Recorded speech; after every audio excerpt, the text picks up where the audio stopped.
The one she woke to find herself moving through darkness, cradled in a stranger's arms. The last thing Clara Whitfield remembered was collapsing beside her trunks at that godforsaken way station, alone and abandoned 5 miles from anywhere that mattered. Now rough wool pressed against her cheek, and the steady rhythm of horse hooves carried her toward an unknown fate. Philadelphia seemed a lifetime away. Her teaching certificate meant nothing if she didn't survive the night. But the man holding her, his silence felt like either salvation or doom. Welcome to a story of survival, second chances, and unexpected love on the 1875 Wyoming frontier. Stay until the end to see how one desperate night changes 2 lives forever, and comment below with your city so I can see how far this tale has traveled. The Wyoming sun had no mercy. Clara Whitfield learned this truth the hard way, sitting on a splintered bench outside what the locals generously called a way station, though it was little more than a leaning shack with a crooked sign that read Promise Creek, 5 miles. Her 2 leather trunks sat beside her like silent witnesses to her spectacular miscalculation. Inside those trunks were all her worldly possessions, 14 books, 3 teaching dresses her mother had sewn before the fever took her, a daguerreotype of her family, and a certificate from the Philadelphia Women's Normal School declaring her qualified to shape young minds. That certificate felt like a cruel joke now. "You should have kept your mouth shut, girl," she muttered to herself, watching a dust devil spin across the barren landscape. "Should have smiled and nodded when that driver made his lewd suggestions. Should have pretended to be stupid and grateful." But Clara Whitfield had never been good at pretending. 20 hours earlier, she'd been full of righteous fire when she'd confronted Jack Denton, the stagecoach driver, after he'd put his hand on her knee for the 3rd time. She'd slapped him hard enough to leave a mark, called him a lecherous toad, and informed him that she'd be reporting his behavior to the territorial stage company. The other passengers, 2 miners and a salesman, had watched with wide eyes but said nothing. Denton had smiled with all his teeth. "Well now, Miss High and Mighty Schoolteacher, this is my coach, and I decide who rides and who walks, and you just earned yourself a nice long walk." He'd thrown her trunks off the coach right there at the way station, cracked his whip, and disappeared in a cloud of dust, taking the other passengers' sympathetic glances with him. That had been at noon. Now the sun was setting, painting the sky in shades of blood orange and bruised purple, and Clara was beginning to understand the difference between courage and foolishness. The way station keeper, if one had ever existed, was long gone. The building was abandoned, its door hanging on one hinge, its windows empty of glass. She'd explored it briefly, hoping for shelter, but the interior was worse than the exterior. A dirt floor littered with broken bottles, a ceiling full of holes, and the distinct smell of something dead decomposing in the corner. Better to stay outside with her trunks, she'd decided. At least out here she could see trouble coming. The first coyote appeared just as the sun touched the horizon. Clara spotted its silhouette on a ridge about 200 yards away. It sat perfectly still, watching her with an interest that made her skin crawl. Within minutes, 2 more joined it, then 3 more. "Go away!" she called out, her voice sounding thin and ridiculous in the vast emptiness. "I'm not food. I'm a teacher from Philadelphia." The coyotes didn't seem impressed by her credentials. She looked down at her possessions, desperately inventorying anything that might help. Her reticule contained exactly 37 cents, all that remained of the $3 she'd started with. Her hairpins could maybe serve as weapons if she jabbed them at... No, that was absurd. She had a small sewing kit, a handkerchief her mother had embroidered, and a letter of introduction to the Promise Creek School Board that now seemed like it had been written for someone else's life. The temperature was dropping fast. Clara wrapped her shawl tighter and tried to remember everything she'd read about surviving on the frontier. The problem was she'd read mostly romantic novels where resourceful heroines were always rescued by handsome scouts or reformed outlaws. She'd devoured every adventure story she could find, James Fenimore Cooper, the dime novels her father had forbidden, even scientific journals about Western territories. But none of them had included practical advice like what to do when you're stranded at a defunct way station with no food, no water, and a pack of coyotes assembling for dinner. "Think, Clara," she whispered to herself. "You graduated top of your class. You read Latin. You can recite Wordsworth from memory. Surely you can outwit a few wild dogs." but the coyotes kept multiplying. 8 now. Maybe 9. It was getting hard to count in the fading light. She thought about her father back in Philadelphia, probably sitting in his study, surrounded by unpaid bills and empty whiskey bottles. He'd called her foolish when she'd announced her plan to teach out west, called it running away from her responsibilities. By responsibilities, he'd meant marrying Bernard Ashworth, the dry goods merchant who'd offered to settle the family debts in exchange for Clara's hand. Bernard's a good man, her father had slurred. 43 isn't too old. So what if he has 7 children? You like children. You want to teach them, don't you? This is the same thing, just permanent. Clara had looked at Bernard Ashworth's thin smile and calculating eyes and seen her future. A life of servitude masquerading as marriage, endless childbearing, and the slow death of every dream she'd ever harbored. The West had seemed like salvation, a place where a woman with education and determination could build something of her own. Some salvation, she said aloud, watching the coyotes creep closer. They were bolder now, emboldened by darkness and her obvious helplessness. She stood up, making herself as large as possible, and shouted at them. "Go on! Get out of here!" They paused but didn't retreat. Their eyes caught the last rays of sunlight and glowed like copper coins. Clara's heart was hammering so hard she could hear it in her ears.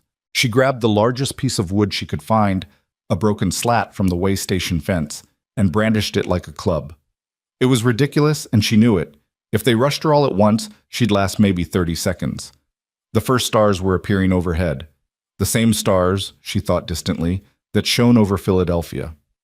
Her mother used to tell her that stars were the souls of good people, watching over the living. "Are you watching, Mama?" she whispered. "Because I could really use some help right now." The night swallowed the last of the twilight. The coyotes moved closer. Clara pressed her back against the way station wall, wood slat raised, ready to fight, even though she knew it was futile. Tears burned her eyes, but she refused to let them fall. If she was going to die out here, killed by wild animals or exposure, a footnote in territorial records, if that, she wouldn't die weeping. "Come on then," she shouted, her voice cracking but defiant. "I'm Clara Elizabeth Whitfield, and I'm not afraid of you." The lie tasted like ash, but she said it anyway. That's when exhaustion hit her like a physical blow. She'd been traveling for 8 days straight, trains, ferries, and stagecoaches, sleeping in fits and starts, living on bread and weak tea. The adrenaline that had kept her upright suddenly evaporated, and her legs simply gave out. She slid down the wall, landing hard beside her trunks. The coyotes crept even closer. She could see their individual faces now, their tongues lolling, their shoulders hunched forward. The alpha, the largest one, was maybe 50 feet away. Clara tightened her grip on the wood slat, but her arms felt like they were made of lead. Her vision swam. The stars overhead seemed to pulse and multiply. She thought she heard her mother's voice singing a lullaby from her childhood. "Sleep, my little one, sleep. The night is full of wonders. Sleep, my little one, sleep. Tomorrow holds no thunder." "Wrong about that, Mama," Clara mumbled. "Tomorrow holds nothing but thunder. Today, too. Thunder and coyotes and my own stupid pride." Her eyelids were so heavy. Just for a moment, she thought. Just close them for a moment. Count to 10. Then stand up and fight. She made it to 7 before sleep dragged her under. Clara would never know how long she slept. Later, she would try to piece together the timeline. Was it an hour? 2? Long enough for the night to deepen, for the temperature to plummet, for the coyotes to grow bold enough that one was sniffing her boot when the sound of wagon wheels cut through the darkness. She didn't hear them at first. Didn't hear the horse's steady hoofbeats or the creak of wood and leather. Didn't hear the low voice that said, "Whoa there, Goliath, easy now." What she heard, filtering through layers of exhausted sleep, was a gunshot. Her eyes flew open to chaos. A man silhouetted against the stars, a rifle in his hands, pointing at the sky. The coyotes scattering in all directions, yelping in surprise and fear. Her own scream, raw and terrified, cutting through the night. "Easy!" The man lowered the rifle immediately, hands up in a gesture of peace. "Easy now. I'm not here to hurt you." Claire's back was pressed against the way station wall, her makeshift club raised in trembling hands. Her heart felt like it might explode. "Stay back!" "I will. I am." His voice was deep, calm, the kind of voice you'd use with a spooked horse. "Just scared off those coyotes. They won't bother you now." Her eyes were adjusting to the darkness. She could see him better now, a tall man, broad-shouldered, wearing a wide-brimmed hat and a canvas duster. His face was shadowed, but his posture was non-threatening, almost gentle. Behind him stood a large draft horse hitched to a sturdy wagon. "Who are you?" Clara demanded, trying to keep her voice steady. "What do you want?" "Name's Elias Merrick. I'm heading into Promise Creek. My ranch is just beyond it. Saw you from the road." He gestured to her trunks, her disheveled appearance. "Looks like you've had a rough day." "I'm fine." The words came out automatically, absurdly. She was very obviously not fine. "The stagecoach will be back for me." Even in the darkness, she could sense his skepticism. "Miss, that way station's been abandoned for 2 years. No coach is coming back tonight. Maybe not tomorrow either, depending on who you angered." The truth of it hit her like cold water. She'd been telling herself that Denton would cool off, that he'd send someone back for her, but of course he wouldn't. Men like Jack Denton didn't forgive public humiliation. "I can't." She swallowed hard. "I can't pay you. I have 37 cents, that's all." "I'm not asking for money." Elias Merrick took a slow step forward, moving into a patch of moonlight. Clara caught a glimpse of a weathered face, strong features, eyes that looked tired but kind. "It's going to freeze tonight. Those coyotes will come back. You'll die out here if you stay." "I could die if I go with you." Clara's fingers tightened on her pathetic weapon. She'd read enough cautionary tales about young women who trusted the wrong men in remote places. He nodded slowly, as if he'd expected that response. "You could. That's true. I'm a stranger, and you've got no reason to trust me." He paused, seeming to choose his words carefully. "My mother's name was Elizabeth. She came out here from Ohio in '58 with nothing but a carpet bag and a dream of teaching school. She died when I was 14, but she taught me that women who brave the frontier deserve respect, not harm." Something in his voice, the genuine grief when he mentioned his mother, made Clara's grip loosen slightly. "I have a sister in Promise Creek," he continued. "Rebecca Hale. She runs the general store with her husband. If you come with me, I'll take you straight to Mrs. Peterson's boarding house. She takes in school teachers, traveling nurses, respectable women. You'll have a room with a lock. You can ask anyone in town about me. If you don't like what you hear, you can move on tomorrow." Clara studied him, her educated mind trying to calculate odds and read character in insufficient light. He could be lying. He could be the worst kind of predator, using his mother's memory as bait. She could climb into that wagon and never be seen again. But the temperature was dropping by the minute. The coyotes were just beyond the reach of the firelight, waiting. And despite everything her rational mind was screaming, some deeper instinct was whispering that this man wasn't lying. "Mrs. Peterson's boarding house," she repeated. "You'll take me there directly?" "Straight there. You have my word." "Your word?" She almost laughed. "I don't know you, Mr. Merrick. Your word means nothing to me." "Then you'll have to decide if dying out here is better than taking a chance." His voice was matter-of-fact, not cruel. "I won't force you, but I won't leave you to freeze either. So I'll load your trunks, and you can decide whether to climb up or stay put." Without waiting for her response, he moved toward her luggage. Clara tensed, but he simply picked up the first trunk, heavy with books, like it weighed nothing, and carried it to the wagon. Then the second one. He arranged them carefully in the wagon bed, securing them with rope so they wouldn't shift. The whole time he kept his distance from her, kept his movements slow and predictable. It was, she realized, exactly how you'd behave around something wild and frightened. When he finished, he walked back to the front of the wagon and climbed onto the seat. He picked up the reins, then turned to look at her one last time. "There's a blanket in the back. It's cold but clean. If you change your mind, there's room." Then he clicked his tongue, and the big horse started moving. Clara watched the wagon begin to pull away, watched her trunks, her entire life, disappear into the darkness. In 30 seconds, she'd be alone again. In 30 seconds, she'd have chosen death by pride over the terrifying uncertainty of trust. "Wait!" The word burst out of her before conscious thought. "Wait, please!" The wagon stopped. Clara grabbed her reticule, abandoned the useless wood slat, and ran toward the wagon on legs that shook with relief and terror. Elias Merrick didn't move, didn't reach down to help her, just waited while she climbed awkwardly onto the wagon bed, nearly falling twice before she managed to settle among her trunks. "Smart choice," he said quietly, then clicked to the horse again.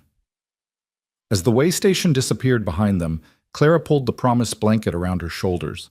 It smelled like horse and hay and wood smoke, clean, honest smells. She was shaking, but not entirely from cold. She'd just put her life in the hands of a complete stranger. God help her, she'd just chosen to trust. The journey to Promise Creek took nearly an hour, though it felt like both an eternity and no time at all. Clara huddled in the wagon bed, surrounded by her trunks, watching the stars wheel overhead. Elias Merrick drove in silence, giving her space to breathe and think. The wagon rocked gently over the rutted road. The horse, Goliath he'd called it, plodded steadily onward, its massive hooves finding purchase even in darkness. Clara found herself studying the back of Elias's head, the set of his shoulders. He sat straight but not rigid, moving with the wagon's rhythm like he'd been born to it. "Mr. Merrick?" Her voice sounded strange after so much silence. "Ma'am? Why were you out here? At this hour?" "Been visiting a sick horse at the Anderson place. Their mare was colicky, touch and go for a while, but she pulled through." He glanced back briefly. "Was planning to camp on the trail, but something told me to push on home. Guess I know why now." "Divine intervention?" Clara heard the skepticism in her own voice. "Call it what you want. My mother would have said the same thing, that God puts people where they need to be." A pause. "Don't know if I believe that anymore, but I'm glad I listened to the feeling." They fell silent again. Clara wrestled with the urge to keep talking, to fill the darkness with words that might reveal more about this man's character. But she was so tired, and the wagon's rocking was oddly soothing, and the blanket was warmer than she'd expected. Her eyes drifted closed. When she jerked awake, heart pounding, disoriented, the wagon had stopped. They were on a slight rise, and spread below them was a collection of lights that could only be Promise Creek. It was smaller than she'd imagined, maybe 30 buildings clustered around what looked like a main street, but after the vast emptiness, it looked like civilization. "Almost there," Elias said. 10 more minutes." Clara sat up straighter, trying to smooth her hair and dress. She must look like something the cat dragged in, dusty, disheveled, with bits of hay in her hair from the wagon bed. Not exactly the impression she'd hoped to make on her first night in town. They descended the rise and entered Promise Creek proper. Even this late, Clara guessed it must be past 9 o'clock. There were signs of life. Light spilled from a saloon's windows, accompanied by the sound of a badly played piano. A few men stood outside what might have been a general store, smoking and talking. They watched the wagon pass with the frank curiosity of people who noticed everything in a small town. Elias guided the wagon down a side street, stopping in front of a 2-story building with a painted sign, "Mrs. Peterson's Respectable Lodging for Ladies." Every window on the first floor was lit, and Clara could see curtains, flower boxes, and a well-maintained porch, all signs of feminine habitation. "Here we are," Elias said, setting the brake. He climbed down, then finally turned to help Clara out of the wagon bed. His hand was calloused and strong, his grip firm but careful. The moment Clara's feet touched solid ground, her legs nearly gave out. She'd been sitting so long, and fear and exhaustion had taken their toll. Elias caught her elbow, steadying her. "Easy. You've had a long day." "I'm fine," Clara said automatically, then reconsidered. "Actually, no, I'm not fine. I'm exhausted and terrified and confused, and I don't know if I should thank you or be angry that I needed rescuing." To her surprise, Elias smiled, a real smile that transformed his weathered face. "Be both. Most worthwhile things make us feel more than one way." Before Clara could respond, the boarding house door flew open and a plump woman in her 50s bustled out, lamp held high. "Elias Merrick, is that you? What on earth are you doing here at this hour?" "Evening, Mrs. Peterson. Brought you a new tenant," he gestured to Clara. Found her stranded at the old way station. She's the new school teacher." Mrs. Peterson's eyes went wide. She hurried down the porch steps, holding her lamp up to get a better look at Clara. What she saw must have satisfied her, because her expression shifted from suspicion to maternal concern in an instant. "The new school teacher? Oh, you poor dear, we've been expecting you for 3 days. The school board was starting to worry. Come in, come in. You look half frozen." She shot Elias an approving look. "You did right bringing her here, Elias. I'll take care of her now." Clara found herself being ushered toward the house, Mrs. Peterson's arm firmly around her shoulders, but she paused at the steps, turning back to where Elias was already unhitching his horse. "Mr. Merrick?" He looked up. "Thank you." The words felt inadequate for what he'd done, but they were all she had. "Truly, thank you." He nodded once, tipping his hat. "Welcome to Promise Creek, Miss Whitfield. I hope it treats you better than your journey did." Then he was leading his horse away, her trunk still in his wagon. Clara watched him disappear into the darkness, feeling suddenly bereft, which was absurd. She'd known the man for less than 2 hours, and most of that time she'd suspected him of being a potential murderer. "Don't you worry about your things," Mrs. Peterson said, correctly interpreting her concern. "Elias will bring them by first thing tomorrow. He's a good man, one of the best we have. Now come inside before you catch your death." The boarding house interior was everything the way station wasn't: warm, clean, and welcoming. A fire crackled in the parlor. The walls were papered in cheerful yellow. The air smelled like bread and coffee and furniture polish. "I have 37 cents, Clara said, the words tumbling out in a rush. "That's all. But the school board promised me room and board as part of my contract, and I can work to pay for anything extra. I can cook or clean or—" "Hush now." Mrs. Peterson guided her to a chair near the fire. "The school board pays me directly for your room. You don't owe me a penny. Sit there while I heat some soup and water for a bath." Clara sank into the chair, and the moment she stopped moving, everything hit her at once. The fear, the exhaustion, the bizarre surreality of the past 12 hours. Her hands started shaking, then her whole body. She wrapped her arms around herself, trying to hold it together, but a sob escaped anyway. "There now." Mrs. Peterson reappeared, pressing a cup of hot tea into Clara's hands. "You've had a terrible fright. Let it out, dear. These walls have seen plenty of tears. Most of them wash away by morning." So Clara cried. She cried for her mother, dead 3 years but still missed every day. She cried for her father's weakness and her own desperate flight. She cried for the girl who'd left Philadelphia full of hope and the woman who'd fallen asleep beside her luggage expecting to die. And then, finally, she cried from relief. She was alive. She was safe. Tomorrow she'd begin her new life as a teacher in Promise Creek. Tonight, she'd survived. Mrs. Peterson let her cry, occasionally patting her shoulder and refilling her tea. When the storm finally passed, Clara wiped her eyes and looked up at her hostess. "I'm sorry, that was unprofessional." "Nonsense, that was human." Mrs. Peterson settled into the opposite chair with her own cup of tea. "Now, tell me what happened. Start from the beginning, and don't leave anything out." So Clara did. She told her about Jack Denton's wandering hands, her foolish courage, being abandoned at the way station, the coyotes, the bone-deep terror, falling asleep expecting never to wake. And then Elias Merrick appearing like something out of a storybook, his quiet competence, his mother the teacher, his careful distance that had somehow convinced her to trust him. Mrs. Peterson listened without interrupting, her face grave. When Clara finished, she shook her head. "That Jack Denton is a piece of work. It's not the first time he's pulled something like this, though usually he just overcharges or takes a longer route. Abandoning a young woman alone." She pressed her lips together. "The Territorial Stage Company will hear about this, you mark my words." "Will they do anything?" "Probably not, but they'll know and word spreads. Sometimes that's enough." Mrs. Peterson stood. "Now, that water should be hot. Let's get you cleaned up and into bed. Everything else can wait for morning." The bath was the most wonderful thing Clara had experienced in weeks, Mrs. Peterson had set up the copper tub in a small room off the kitchen, filled with steaming water that smelled faintly of lavender. Clara scrubbed away days of travel grime, finger-combed the tangles from her hair, and emerged feeling almost human. Mrs. Peterson had laid out a clean nightgown. "Belonged to my daughter before she married.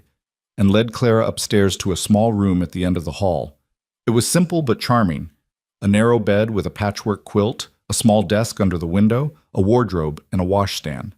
A lamp burned on the bedside table, and someone had placed a vase of dried wildflowers on the desk. "It's perfect," Clara whispered. "It's yours for as long as you need it." Mrs. Peterson pulled back the quilt, revealing crisp white sheets. "The school is a 10-minute walk down Main Street. I'll show you in the morning. Sleep as late as you like. The school board doesn't expect you to start until Monday, and today's only Thursday." Clara climbed into bed, and the moment her head touched the pillow, she felt herself beginning to drift. But a thought pulled her back. "Mrs. Peterson, you said Elias Merrick is a good man. How do you know?" The older woman smiled. "Because I've known him since he was a boy. Watched him grow up after his mother passed. Saw him care for his dying father, build a ranch from nothing, and never once complain about the hardness of it. He's helped half the families in Promise Creek at one time or another, mending fences, delivering foals, sitting up with sick children. He doesn't talk much, and he keeps to himself mostly, but when someone needs help, Elias shows up." "He saved my life," Clara said quietly. "He did, and he'll never mention it again. That's not his way. But you'll see him around town. He comes in for supplies every week or so." Mrs. Peterson moved toward the door, then paused. "Get some rest, Miss Whitfield. You're safe now. Whatever chased you out here, whatever you left behind, it can't touch you in Promise Creek unless you let it." Then she was gone, taking the lamp and leaving Clara in darkness, broken only by moonlight through the window. Clara lay in that unfamiliar bed, listening to the sounds of a strange town settling into sleep. Somewhere a dog barked. Somewhere else, a baby cried briefly before being soothed. The saloon piano had finally stopped, leaving only the whisper of wind through the cottonwoods. She thought about Philadelphia, about the life she'd fled, about Bernard Ashworth's thin smile and her father's disappointed eyes, about her mother's grave in Laurel Hill Cemetery, the headstone reading Elizabeth Sarah Whitfield, beloved wife and mother. Then she thought about a man named Elias Merrick, who'd appeared out of nowhere with kind eyes and careful hands, who'd given her a choice when she had none, who'd delivered her safely to this place like she was something precious instead of something discarded. Tomorrow she'd begin teaching. Tomorrow she'd meet the children whose minds she'd been hired to shape. Tomorrow she'd start building whatever this new life was going to be. But tonight she was simply grateful to be alive. Clara closed her eyes and let sleep take her, dreamless and deep, the sleep of someone who'd walked through fire and somehow emerged unburned. Outside, the moon climbed higher, and Promise Creek slept. And 5 miles away, at a ranch built by a man's own hands, Elias Merrick unhitched his horse, fed him an extra measure of oats, and stood for a long time staring at the stars, thinking about a frightened young woman with fierce eyes who'd chosen trust when every instinct screamed for caution. "She's got courage," he said to Goliath, who nickered in agreement. "Real courage, the kind that matters." Then he too went inside to sleep, never imagining how thoroughly that chance encounter would change everything. Morning came too soon and not soon enough. Clara woke to sunlight streaming through unfamiliar curtains and the sound of women's voices drifting up from below. For one disoriented moment, she thought she was still in Philadelphia, that everything, the journey west, the abandonment, Elias Merrick, had been some fever dream. Then she saw the dried wildflowers on the desk and remembered. She was in Promise Creek, Wyoming. She was alive. She was starting over. A soft knock at her door made her sit up. "Miss Whitfield, are you awake?" Mrs. Peterson's voice was gentle but cheerful. "I've got your trunks here, and breakfast is ready when you are." Clara scrambled out of bed, suddenly aware she was wearing a borrowed nightgown and her hair was a disaster. "Just a moment." She opened the door to find Mrs. Peterson standing with another woman, younger, perhaps 30, with warm brown eyes and a kind smile. Behind them, Elias Merrick was maneuvering the second trunk through the narrow hallway, his hat in his hand and his expression carefully neutral. "Mr. Merrick brought your things by, just like I promised," Mrs. Peterson said. "This is my daughter Sarah. She's going to help you get settled while I finish breakfast. And Elias, you'll stay and eat. I won't hear otherwise." "I don't want to impose, ma'am." Elias set the trunk down carefully, avoiding Clara's eyes. Nonsense. You've been up since dawn doing the Lord's work. The least I can do is feed you. Mrs. Peterson was already heading back downstairs, brooking no argument. Elias finally looked at Clara, and something complicated passed across his face. Concern, maybe. Relief that she'd made it through the night. "Morning, Miss Whitfield. You look better than you did last night." Clara was acutely aware that better was relative when you were standing in a borrowed nightgown with unbrushed hair in front of the man who'd saved your life. "I feel better. Thank you for bringing my things." "Wasn't any trouble." He shifted his weight, clearly uncomfortable with prolonged conversation. "I'll just head downstairs. Leave you to get dressed." He disappeared before Clara could thank him again, his boots heavy on the stairs. Sarah closed the door and turned to Clara with barely suppressed delight. "Well now, that's the most words I've heard Elias string together in 6 months. You must have made quite an impression." Clara felt her cheeks heat. "He was just being kind. Anyone would have done the same." "You'd think so, wouldn't you?" Sarah began opening the first trunk, revealing Clara's carefully packed dresses. "But kindness isn't as common as it should be, especially not out here. When my husband David had his accident, fell through rotted barn boards and broke his leg in 3 places, it was Elias who rode for the doctor, stayed up all night helping set the bones, then came back every day for 2 weeks to handle our livestock while David healed. Never asked for a penny, never mentioned it again." She pulled out a dove-gray dress with black piping. "This would be perfect for meeting the school board. Conservative but stylish. They'll love you." The dress had been her mother's, altered to fit Clara's slimmer frame. Looking at it brought a sharp pang of grief and gratitude. Her mother had believed in education the way some people believed in salvation. "Knowledge is the one thing no one can take from you," she'd said. "Not poverty, not men, not circumstance." Sarah helped her dress, managing the buttons up the back with practiced efficiency. "Mother says you're from Philadelphia. That's a long way to come." It seemed like a good idea at the time. Clara kept her voice light, unwilling to dive into the full story with a stranger, no matter how kind. "I wanted to teach, and there are more opportunities out here than back east." "That's true enough. We've been without a proper teacher for 8 months since Miss Dorothy married and moved to Cheyenne. The children have been running wild, and their parents are desperate." Sarah pinned up Clara's hair in a simple but elegant style. "There! You look every inch the educated lady." Clara studied herself in the small mirror above the washstand. The woman staring back looked competent, composed. Nothing like the terrified girl who'd collapsed at a way station. It was amazing what a night's sleep and clean clothes could accomplish. Downstairs, Mrs. Peterson's dining room held a long table set for 6. 3 of the seats were occupied by women Clara hadn't met yet, all younger than Mrs. Peterson, all watching her with frank curiosity as she entered. Elias sat at the far end, looking deeply uncomfortable, his large frame making the delicate chair seem comically small.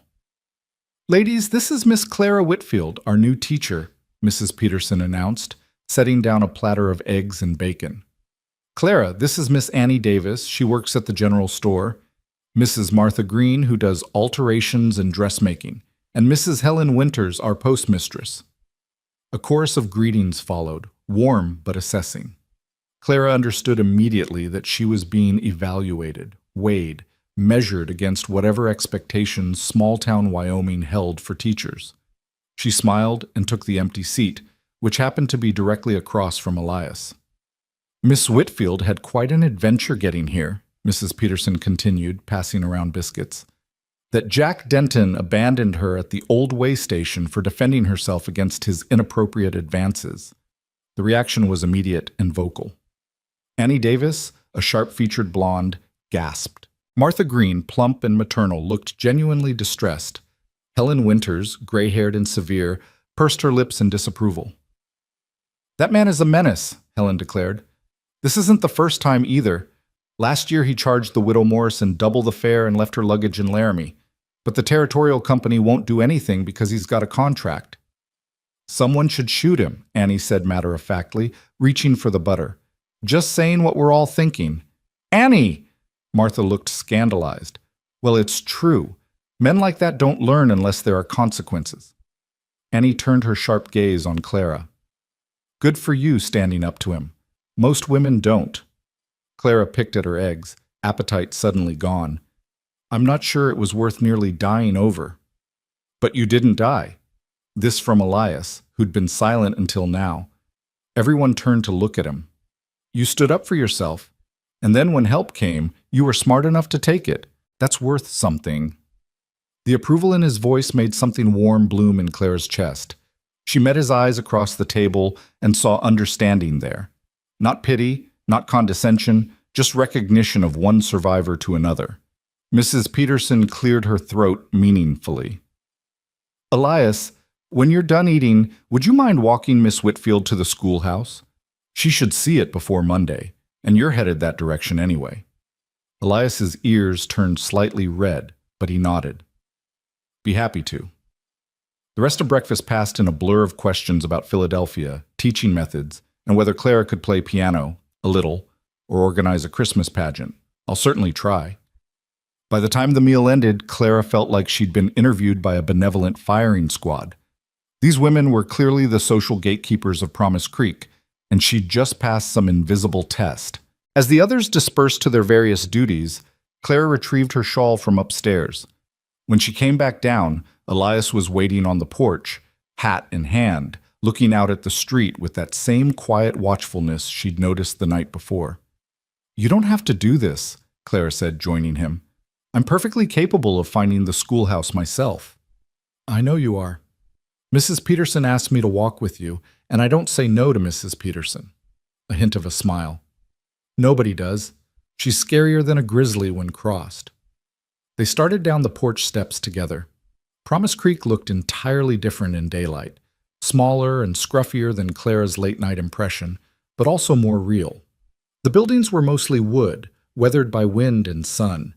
The street was hard-packed dirt, rutted from wagon wheels. But there were signs of care, flower boxes on some windows, fresh paint on the general store, a neat wooden sidewalk along the main stretch. It's not Philadelphia, Elias said, reading her expression. No, Clara agreed. But Philadelphia isn't what everyone imagines either. We have slums that would shock you, poverty that makes frontier life look gentle. Why'd you leave? The question was asked casually, but Clara sensed genuine curiosity. She considered lying, giving some pleasant fiction about wanting adventure. But this man had saved her life. He deserved honesty, or at least some version of it. My father is a good man with bad habits. Drinking, gambling, making promises he can't keep. After my mother died, he couldn't manage alone. The debts piled up. There was a man, a merchant, who offered to pay everything if I'd marry him. She kept her voice steady, unemotional. He was 43 with 7 children. I was 19 with a teaching certificate and a strong aversion to indentured servitude masquerading as marriage. Elias was quiet for a moment. So, you ran? I prefer to think of it as making a strategic retreat toward better options. That earned her a real laugh, brief but genuine. Fair enough. And here? This is better? Clara looked around at the dusty street, the rough buildings, the vast empty sky pressing down from all sides. She thought about Jack Denton and the coyotes and falling asleep expecting to die. Then she thought about Mrs. Peterson's kindness, the warm breakfast, the women who'd welcomed her despite her being a stranger. I don't know yet, she admitted. Ask me in 6 months. They walked in companionable silence down Main Street. People nodded to Elias, men mostly, with the occasional wife or shopkeeper. He returned their greetings with quiet courtesy, but didn't stop to chat. Clara noticed he seemed to draw curious glances, as if people weren't used to seeing him with company. The schoolhouse sat at the far end of town, a modest one-room building with a small bell tower and a covered porch. It looked weathered but sturdy, with glass windows that caught the morning light. A pump stood in the yard, and someone had made a half-hearted attempt at a garden that was now mostly weeds. Keys probably under the mat, Elias said, mounting the steps. He was right. A large iron key lay hidden beneath a threadbare welcome mat. He unlocked the door and pushed it open, then stepped aside to let Clara enter first. The interior was dim and dusty, smelling of chalk and old paper and mice. But as Clara's eyes adjusted, she felt something like wonder bloom in her chest. 12 rough wooden desks arranged in 3 rows. a larger desk at the front for the teacher, a blackboard that needed cleaning, shelves holding battered textbooks and slates, a pot-bellied stove in the corner, cold now but promising warmth come winter. It was hers. This space, these possibilities, these yet unknown children who would fill these desks, all hers. It needs work, Elias said apologetically. Miss Dorothy left in May and nobody's maintained it since, but the roof's sound and the stove draws well. Clara walked slowly between the desks, running her hand along the scarred wood. How many children? 16 last I heard, ages 6 to 14. Most can read a little, write their names, do basic arithmetic, but they're behind where they should be. Then we'll catch them up. Clara opened one of the textbooks. McGuffey's Reader, 3rd edition. Well-worn, but serviceable. What about school board? Mrs. Peterson mentioned them. 3 men. Reverend Aldrich, who's harmless but long-winded, Samuel Hayes, who owns the feed store and cares mostly about practical education, and Judge Crawford, who actually runs things. Elias leaned against the doorframe, arms crossed. Crawford's fair but exacting. He'll expect regular reports on the children's progress. But if you do right by the kids, he'll support you against any parent complaints. Clara absorbed this, mentally filing away the political landscape she'd need to navigate. When will I meet them? Tomorrow, most likely. Word spreads fast here. They probably already know you arrived. He paused. They'll want to know about Jack Denton, whether you plan to file a formal complaint. Should I? Depends. You'd be within your rights, and most folks would support you. But Denton has friends, and some of them sit on the territorial council. Could make things complicated for you professionally. Clara turned to face him fully. Are you suggesting I stay silent? Let him get away with it? I'm suggesting you think carefully about battles worth fighting. You just got here. You haven't even met your students yet.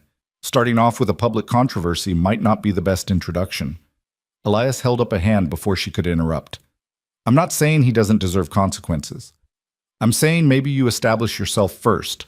Show them you're a damn good teacher. Well, then, if you want to take on Jack Denton, you'll have the whole town behind you instead of just half. It was pragmatic advice, and Clara hated that it made sense. She wanted righteous justice, wanted Denton punished for his cruelty. But Elias was right. She couldn't afford to make enemies before she'd made allies. Fine, she said tightly. I'll wait. But I won't forget. Didn't think you would. Elias pushed off from the doorframe. You'll need supplies, chalk, paper, new textbooks if the school board will pay for them. The general store's on Main Street. Tell Rebecca I sent you. She's my sister, and she'll treat you fair. Clara blinked at this new information. Your sister runs the general store? Her and her husband, Tim. They've been here 5 years, got 2 little ones. He pulled the door closed behind them as they stepped back outside. Rebecca's sharp as a tack. Don't let her talk you into buying things you don't need, but do listen when she makes suggestions. She knows this town better than anyone. They walked back toward the boarding house, the morning sun climbing higher. Clara's mind was already churning with plans, lessons to prepare, supplies to inventory, a classroom to clean and organize. She was so absorbed in thought that she nearly walked past Mrs. Peterson's without stopping. Miss Whitfield? She turned. Elias had stopped at the gate, hat in his hands again, that same careful expression on his weathered face. Yes? If you need anything at all, Mrs. Peterson knows how to reach me. My ranch is about 3 miles north of town. I'm not much for socializing, but I'm good at fixing things. Broken stoves, stuck windows, whatever. He looked uncomfortable, like he'd said too much. Just, you're new here, and this place can be harder than you expect. Clara studied him in the full light of day.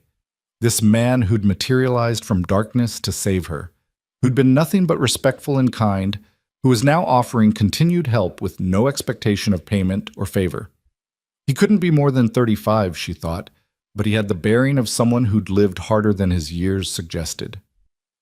Why are you helping me? The question emerged before she could stop it. You don't know me. I'm just another stranger passing through. Elias was quiet for a long moment, his eyes distant.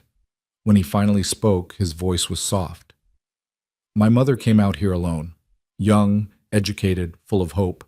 The town mostly welcomed her, but there were a few who made it hard, questioned her methods, spread rumors, Made her feel like she didn't belong. She nearly left twice in that first year. But she stayed. She stayed because a few good people stood by her, reminded her why she came, helped her through the hard parts. He met Clara's eyes. I figure that's what we're supposed to do, pass along the kindness we've received.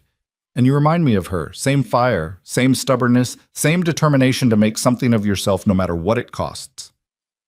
Before Clara could respond, and she had no idea what she would have said, Elias tipped his hat, turned, and walked away toward where his horse was tied outside the boarding house.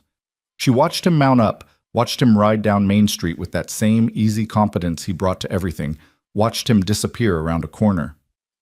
Well, she murmured to herself, this is going to be complicated. The rest of the day passed in a whirlwind of activity. Clara met the school board that afternoon. Reverend Aldrich was indeed long-winded, delivering a 15-minute speech about moral education before she could get a word in.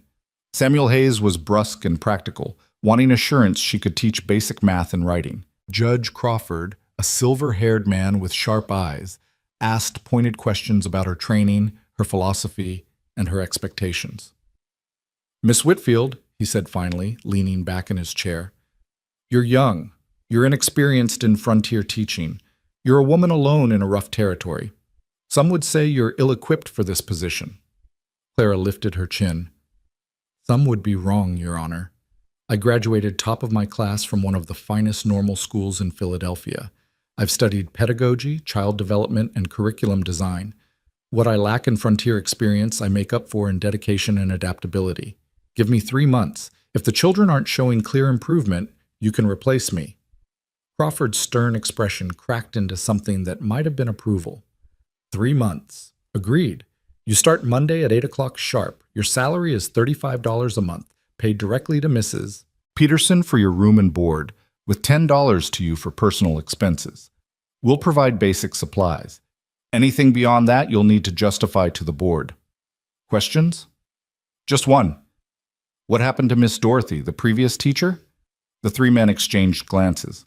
Finally, Crawford answered. She married well, caught the eye of a banker from Cheyenne who happened through town, left without finishing the term, which put us in a difficult position. The unspoken message was clear. Don't get any ideas about marriage derailing your teaching duties. Clara nodded, understanding the concern even if she found it insulting. Gentlemen, I came here to teach, not to husband hunt. You have my word. She spent the evening at the general store meeting Elias's sister Rebecca, a lively woman with her brother's strong features but none of his quiet reserve. Rebecca talked a mile a minute while pulling items off shelves, offering opinions on everything from the best chalk to the state of Clara's wardrobe. You need practical dresses, Rebecca declared, eyeing Clara's gray dress critically. Pretty is nice, but pretty won't keep you warm come December or hold up to a classroom full of dirty children. Let me show you some sturdy cotton. I can't afford new dresses, Clara interrupted gently. I have $10 a month for personal expenses, and that needs to cover everything. Rebecca waved this away. I know a widow who sews. She'll make you 2 good work dresses for $3 total, and you can pay her in installments. Trust me, Clara. May I call you Clara? You'll need them. Winter here is no joke, and you'll be walking to that schoolhouse in all weather.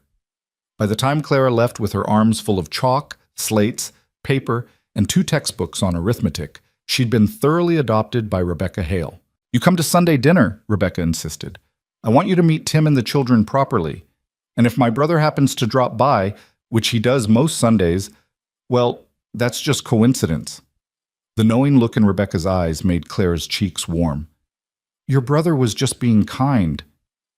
My brother is kind to everyone, but he doesn't look at everyone the way he looked at you this morning when he thought nobody was watching.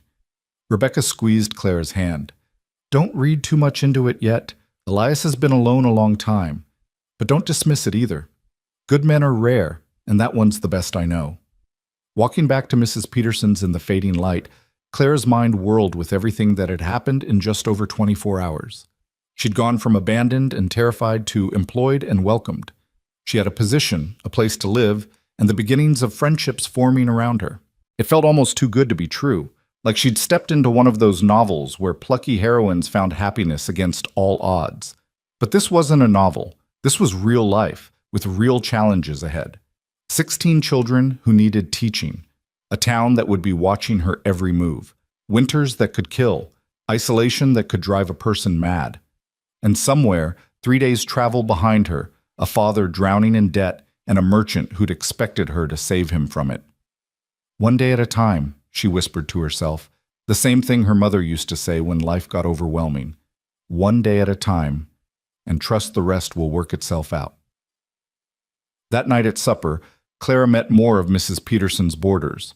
Miss Annie from breakfast was there, along with 2 others.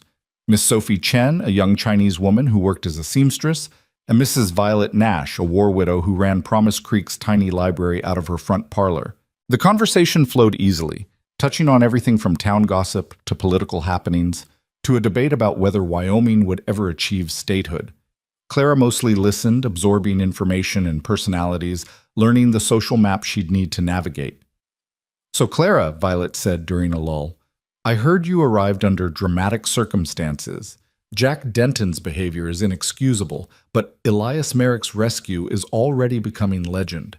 By next week they'll be saying he fought off a pack of wolves barehanded." Clara laughed despite herself. "It was coyotes, not wolves, and he scared them off with a rifle shot. Very effective, very undramatic." "Still," Annie interjected, "he brought you straight here, made sure you were safe, delivered your trunks first thing this morning, and walked you to the schoolhouse. That's more attention than Elias has paid any woman in 5 years."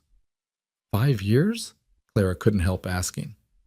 The table went quiet. Finally, Mrs. Peterson spoke, her voice gentle. "Elias was engaged once, to a girl named Catherine Miller. Lovely thing. Came out here with her family in '70.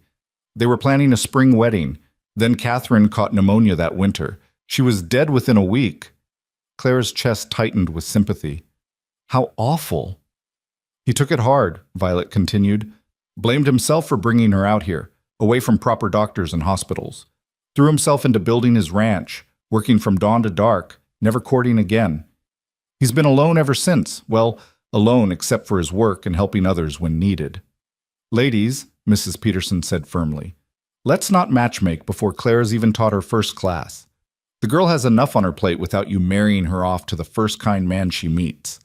But the seed had been planted, and as Clara lay in bed that night, she couldn't stop thinking about Elias Merrick, about the grief he carried, the loneliness he'd wrapped around himself like armor, about the way he'd looked at her across the breakfast table with something that might have been recognition, one wounded person seeing another.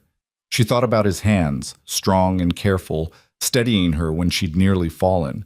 His voice, deep and calm, cutting through her panic. His unexpected understanding that surviving required both courage and pragmatism. "Don't be foolish," she told herself firmly. "You're here to teach, to build a life on your own terms. Romance is the last thing you need." But as sleep finally claimed her, her last conscious thought was of Elias Merrick, riding through darkness to save a stranger, and how his simple kindness had changed everything. The next 2 days blurred together in preparation. Clara cleaned the schoolhouse until her hands were raw, scrubbing desks and floors and windows until everything gleamed. She organized the meager library, arranged her teaching materials, and prepared lesson plans for the first week. She met more townspeople, the blacksmith, the doctor, the saloon keeper's wife who insisted teachers were always welcome at community gatherings to set a good example for the children. On Sunday, she attended church service at Reverend Aldrich's small chapel. The sermon was indeed long-winded, but the congregation was warm and she met many of her future students' parents. They looked at her with a mixture of hope and skepticism. Hope that she could educate their children. Skepticism that a young city woman could survive frontier teaching. After the service, Rebecca pounced. "You're coming to dinner. No arguments." The Hale home was a tidy cabin on a side street, full of warmth and noise and the smell of roasting chicken. Rebecca's husband Tim was a quiet man with a ready smile. Their children, Lucy, age 4, and Thomas, age 2, were delightful chaos. And Elias, true to his sister's prediction, arrived about an hour after Clara did, carrying fresh vegetables from his ranch garden. "Oh good, you're here," Rebecca said innocently. "Clara, would you help me in the kitchen?" Elias watched the children for a moment. In the kitchen, Rebecca dropped all pretense. "He came. He never comes to Sunday dinner 2 weeks in a row, but he's here." And he brought the good vegetables, the ones he usually saves for himself. Rebecca, we're not, Clara struggled for words. I know. Too soon, too presumptuous, mind my own business. Rebecca checked the chicken, not remotely chastened. But Clara, my brother is the best man I know, and he's been half alive since Catherine died. If you can make him fully alive again, even just as a friend, I'll consider you a miracle worker. Dinner was comfortable, full of easy conversation and children's laughter. Clara found herself relaxing in a way she hadn't since leaving Philadelphia, the simple domesticity soothing something raw inside her. Elias was more talkative with his family, teasing Rebecca gently and letting little Lucy climb all over him while he ate. After the meal, while Rebecca and Tim put the exhausted children down for naps, Claire and Elias found themselves alone on the porch. The afternoon sun was warm, the street quiet with Sunday stillness. Your sister is subtle as a stampede, Clara said dryly. Elias chuckled. She means well. Just ignore her when she gets like this. She loves you. It's sweet, even if it's mortifying. They sat in silence for a while, watching a dog chase a chicken down the dusty street. Finally, Elias spoke. You start tomorrow. You nervous? Terrified, Clara admitted. What if they hate me? What if I can't reach them? What if I'm not good enough? You'll be fine. His certainty was oddly comforting. They're just kids. Treat them with respect. Expect their best, and they'll surprise you. You sound like you know from experience. My mother. I watched her teach for years before she died. Saw how she could take a sullen boy who hated books and turn him into someone who read for pleasure. How she made learning feel like discovery instead of drudgery. He smiled faintly. I was that sullen boy, by the way. Hated school until she showed me it wasn't about memorization. It was about understanding the world. Clara turned to look at him fully. What happened to her? If you don't mind me asking. Fever. Same as a lot of people out here. Sickness comes and there's no doctors close enough or good enough to fight it. His voice was matter of fact, but Clara heard the old pain underneath. She lasted 3 days, kept telling me to keep learning, keep growing, keep helping people. Then she was gone. I'm sorry. It was a long time ago. He stood, clearly done with emotional conversation. I should head back. Goliath needs feeding, and I've got fences to mend tomorrow. Clara stood too, suddenly not wanting him to leave, which was ridiculous. She barely knew this man. Thank you for dinner, and for everything else. I know I keep thanking you, but you don't need to keep thanking me. Elias settled his hat on his head. Just be a good teacher. That's thanks enough. He was down the porch steps when Clara called after him. Will I see you again? I mean, around town? He turned, and something in his expression made her heart skip. I imagine so. It's a small town, and I do need supplies from time to time. Then he was gone, riding off toward his ranch, leaving Clara standing on his sister's porch wondering what exactly had just happened and why she felt so disappointed to see him go. That evening, back at Mrs. Peterson's, Clara laid out her clothes for the morning. The practical gray dress Rebecca had insisted on, her mother's cameo, her hair pinned back severely. She looked at herself in the mirror and saw a teacher, someone competent, someone trustworthy, someone who belonged. Tomorrow, she whispered to her reflection. Tomorrow, it all really begins. And despite the fear, despite the uncertainty, despite everything she'd left behind and everything still unknown ahead, Clara Whitfield smiled. Because for the first time in her 19 years, she was exactly where she wanted to be, doing exactly what she dreamed of doing, with a whole life waiting to be built from nothing but hope and determination. The frontier had tried to kill her. Instead, it had freed her. And tomorrow, she'd start proving that she deserved that freedom. The first child arrived at 7:30, a full half hour before school was meant to begin. Clara was already there, had been since 6:45, arranging and rearranging desks in configurations that never felt quite right. She'd settled on 3 rows of 4, with the largest desks in back for the older students, when she heard boots on the porch steps. Her heart jumped into her throat as she turned to face the door. A boy stood in the doorway, maybe 13 years old, tall and gangly, with dark hair that fell into his eyes. He held his hat in both hands and looked at her with the wary suspicion of someone who'd been disappointed before. You the new teacher? His voice was already changing, cracking on the last word. I am, Miss Whitfield. Clara wiped her dusty hands on her apron and extended one toward him. And you are. He stared at her outstretched hand like she'd offered him a snake, then slowly shook it. His grip was tentative, unused to being treated like an adult. Daniel Cooper. My pa said I had to come, even though I told him I'm needed at home. We got a ranch to run, and my brother's only 10. How old are you, Daniel? 13, almost 14. He said it defensively, like he expected her to challenge him. That's a good age, old enough to understand why education matters. Clara gestured to one of the back desks. Why don't you choose a seat? You'll want good light for reading. I can already read. Still defensive, still waiting for judgment. I'm sure you can, but there's always more to learn. History, science, mathematics beyond basic arithmetic. Things that might help you run that ranch better someday. She kept her voice casual, non-threatening. Unless you plan to leave ranching to someone else? His jaw tightened. It's my land. Well, my pa's land, but it'll be mine someday. Nobody else is going to run it. Then you'll need to know how to calculate feed costs, understand market prices, maybe even navigate contracts with buyers. Clara pulled out a worn copy of an arithmetic text. All of that requires education beyond third-grade math. Daniel's suspicion wavered, replaced by reluctant interest. He chose a desk in the back corner, as far from the teacher as possible while still being in the room, and sat down with exaggerated casualness. But Clara noticed he was watching her, measuring her, deciding whether she might be different from whatever teachers had failed him before. The other children arrived in clusters and pairs.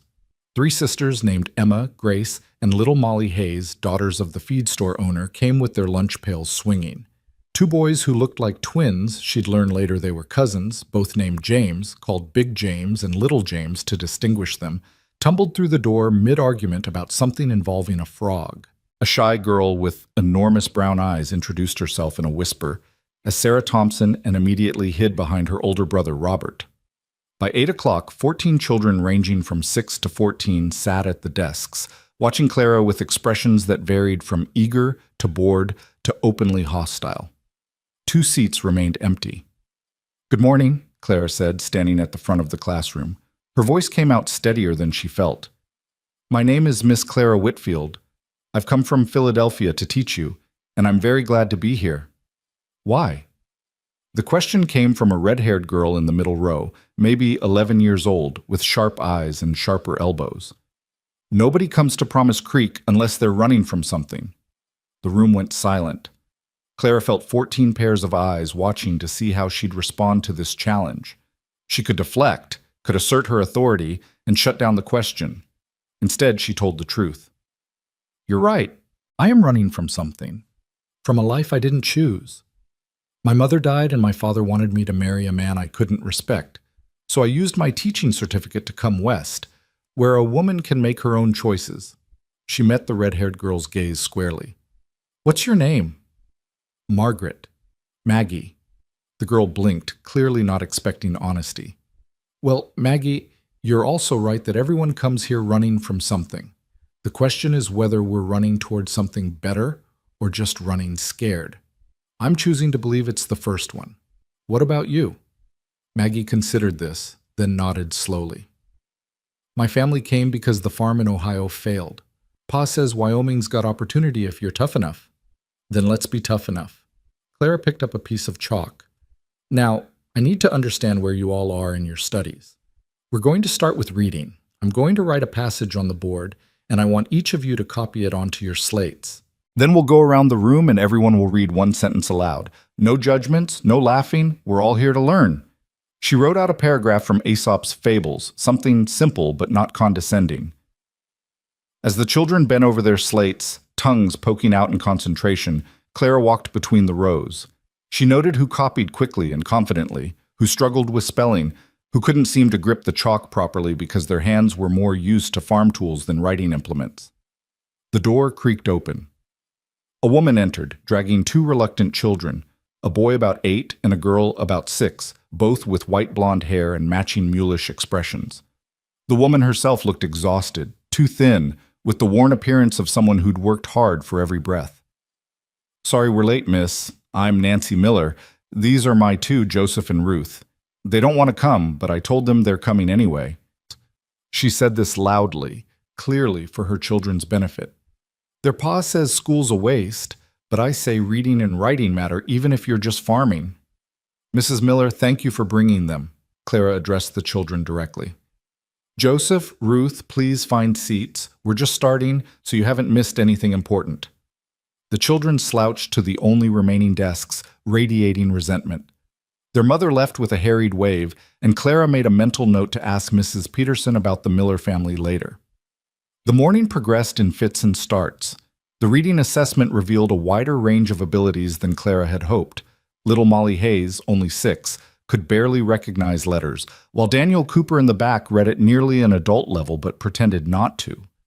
The mathematics was even more scattered. Some could add and subtract competently. Others couldn't count past 20 without their fingers. But through it all, Clara felt something unexpected. Joy. This was what she'd trained for, what she'd dreamed about during those long hours at the normal school. These weren't abstract students in a textbook example. They were real children with real needs, and she could help them. At noon, she dismissed them for lunch. Most of the children scattered outside to eat under the cottonwood trees, but Daniel Cooper remained at his desk, picking at what looked like a piece of dried meat and stale bread. Clara had brought her own lunch, Mrs. Peterson's leftover chicken and fresh rolls, but her appetite had vanished, replaced by observation. Daniel, may I ask you something? He looked up warily. I guess. You read better than anyone else in this room. You understood the geometry problem I put on the board that stumped the others. So why are you pretending to be less capable than you are? His face flushed. Don't know what you mean. Yes, you do. Clara sat on the edge of her desk, keeping her voice gentle. You're afraid if you show how smart you are, the other boys will think you're different. Or maybe you're afraid your father will keep you home if he knows you don't need school anymore. The accuracy of her guess showed on Daniel's face. He stared at his lunch, jaw working. My pa says educated men are soft. Says ranching takes muscle, not books. Your pa's wrong, Clara said it bluntly, without apology. The most successful ranchers are the ones who understand business, who can negotiate, who know enough science to improve their herds. Being smart doesn't make you soft. It makes you dangerous to people who want to take advantage of you. Daniel's eyes snapped up to hers, startled by her vehemence. You really believe that? I know that. Back in Philadelphia, I watched educated men run circles around good, honest people who didn't have the knowledge to protect themselves. Your father might be the strongest man in Wyoming, but if he can't read a contract, someone will cheat him eventually. Something shifted in Daniel's expression.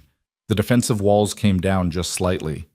What if I stayed after sometimes, helped you with the little ones in exchange for, I don't know, harder lessons? Clara felt a surge of triumph that she carefully hid. That sounds like a fair arrangement. We could start with advanced mathematics, then maybe Latin if you're interested. Latin's a dead language. What good is that? Latin's the root of half the languages in the world and most scientific terminology. Learn Latin, and you can figure out what words mean just by breaking them down. It's like having a secret code. She paused.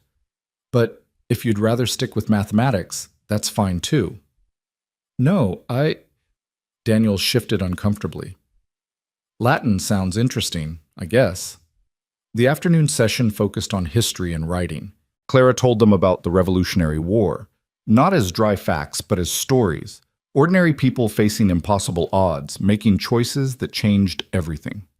She watched the children lean forward, caught up despite themselves.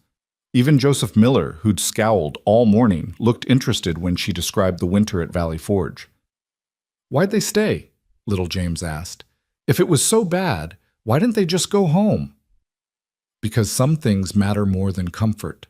They believed in something, in freedom, in the right to govern themselves, and they decided that belief was worth suffering for.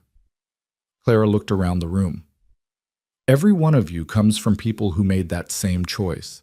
Your parents and grandparents came west because they believed the freedom and opportunity here was worth the hardship. That makes you brave by inheritance. Emma Hayes raised her hand timidly. Miss Whitfield, my ma says you came here all alone, that you didn't have a husband or family to bring you. Is that true? Clara hesitated, aware she was being tested again. It's true. I came alone because I wanted to teach, and there were no positions available in Philadelphia. Sometimes courage means doing things alone until you find people worth doing them with. Weren't you scared? This from Ruth Miller, speaking for the first time all day. Terrified. Still am sometimes. But fear doesn't mean you're not brave. It means you're doing something that matters. Clara smiled at the little girl. You were scared to come to school today, weren't you? Ruth nodded, wide-eyed. But you came anyway. That's courage. By the time 3 o'clock arrived and Clara dismissed the class, she was exhausted in a way that had nothing to do with physical labor. Her throat was raw from talking, her hand cramped from writing on the board, and her mind felt wrung out from the constant attention required to teach 14 different students at 14 different levels simultaneously. But as she watched them file out, Daniel Cooper pausing at the door to give her a small nod, Maggie declaring loudly that school wasn't completely terrible, little Ruth Miller actually smiling. Clara felt something suspiciously like triumph. She'd survived her first day. More than that, she might have actually reached them. The next 3 weeks blurred together in a pattern that became both exhausting and exhilarating. Clara woke before dawn, walked to the schoolhouse while the streets were still empty, and prepared lessons by lamplight. The children arrived in their predictable patterns, Daniel Cooper early and pretending not to care, the Hayes sisters punctual and pressed, the Miller children dragged in by their determined mother, Joseph still sullen but gradually less so. She discovered that Maggie had a gift for mathematics, solving complex problems faster than students twice her age. Big James, despite his rowdy behavior, could draw with remarkable precision and had an eye for natural science. Sarah Thompson whispered her answers but always got them right, possessing a memory that seemed to capture every word Clara spoke. Even Joseph Miller, hostile and resistant, showed unexpected talent for storytelling when she asked the class to write about their families. My pa came here with nothing but a wagon and a dream, he wrote in painful, labored script. Ma says dreams don't feed kids, but Pa says dreams make the work worth doing. I don't know who's right, maybe both. Clara had to blink back tears when she read it. These children, rough and unpolished as they were, carried their parents' hopes and their own hidden gifts. It was her job to help them discover what they could become. The townspeople watched her progress with keen interest. Parents stopped her on the street to ask about their children. Judge Crawford appeared one afternoon to observe her teaching, sitting in the back for an hour before nodding his approval and leaving without comment. Reverend Aldrich asked her to prepare a special Christmas reading for the church service, calling it an opportunity for the children to demonstrate their progress. Rebecca had her over for Sunday dinner every week, and every week Elias happened to stop by. He never stayed long, never said much, but Clara found herself looking forward to those brief encounters. He'd ask about the schoolhouse. Did the stove draw properly? Were the windows holding against the wind? And she'd update him on small repairs needed. The following week, those repairs would be mysteriously completed. That brother of mine, Rebecca said knowingly after the third week. He fixed your stuck window, didn't he? I don't know for certain it was him. Please, nobody else in this town cares that much about the schoolhouse maintenance. Rebecca kneaded bread dough with unnecessary vigor. He's sweet on you. Stubborn fool won't admit it, but it's plain as day. Clara felt her cheeks warm. We barely know each other, and I'm not here looking for romance. I'm here to teach. Can't you do both? Rebecca shaped the dough into loaves with practiced hands. Or are you one of those modern women who think marriage means giving up everything else? I think marriage means giving up control of your life to a man who may or may not respect your ambitions. Clara's voice came out sharper than she'd intended. I watched my mother subordinate everything to my father's needs. Her intelligence, her dreams, her health, all sacrificed to keep him comfortable. And when she died, he looked for another woman to take her place and make his life easy. Rebecca's hand stilled. Your mother must have been a remarkable woman. She was. She taught me to read before I was 4. She's the reason I became a teacher. Clara stared at the flour dusting the table. I won't let anyone make me smaller, not even for love. Elias wouldn't make you smaller. Rebecca's voice was soft but certain. His mother was a teacher, remember? He respected her mind more than anything. And when Catherine died, what broke him wasn't losing a wife. It was losing a partner. Someone who challenged him, argued with him, made him think harder about everything.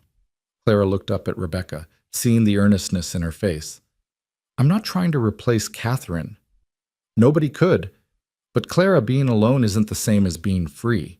Sometimes the right partner makes you bigger, not smaller. Makes your life fuller, not narrower. Rebecca resumed kneading. Just think about it. That's all I'm asking. October bled into November, and Wyoming showed its harsh side. The temperature dropped 20 degrees in a single week. Frost killed the last wildflowers. Morning walks to the schoolhouse required heavy shawls and gloves that made unlocking the door an ordeal. Clara arrived earlier to start the stove, ensuring the room would be warm before the children arrived. One Thursday morning, she woke to find the world transformed. Snow had fallen overnight, blanketing Promise Creek in pristine white that made everything look softer and somehow more silent. It was beautiful and terrifying in equal measure. Beautiful because it looked like something from a Christmas card.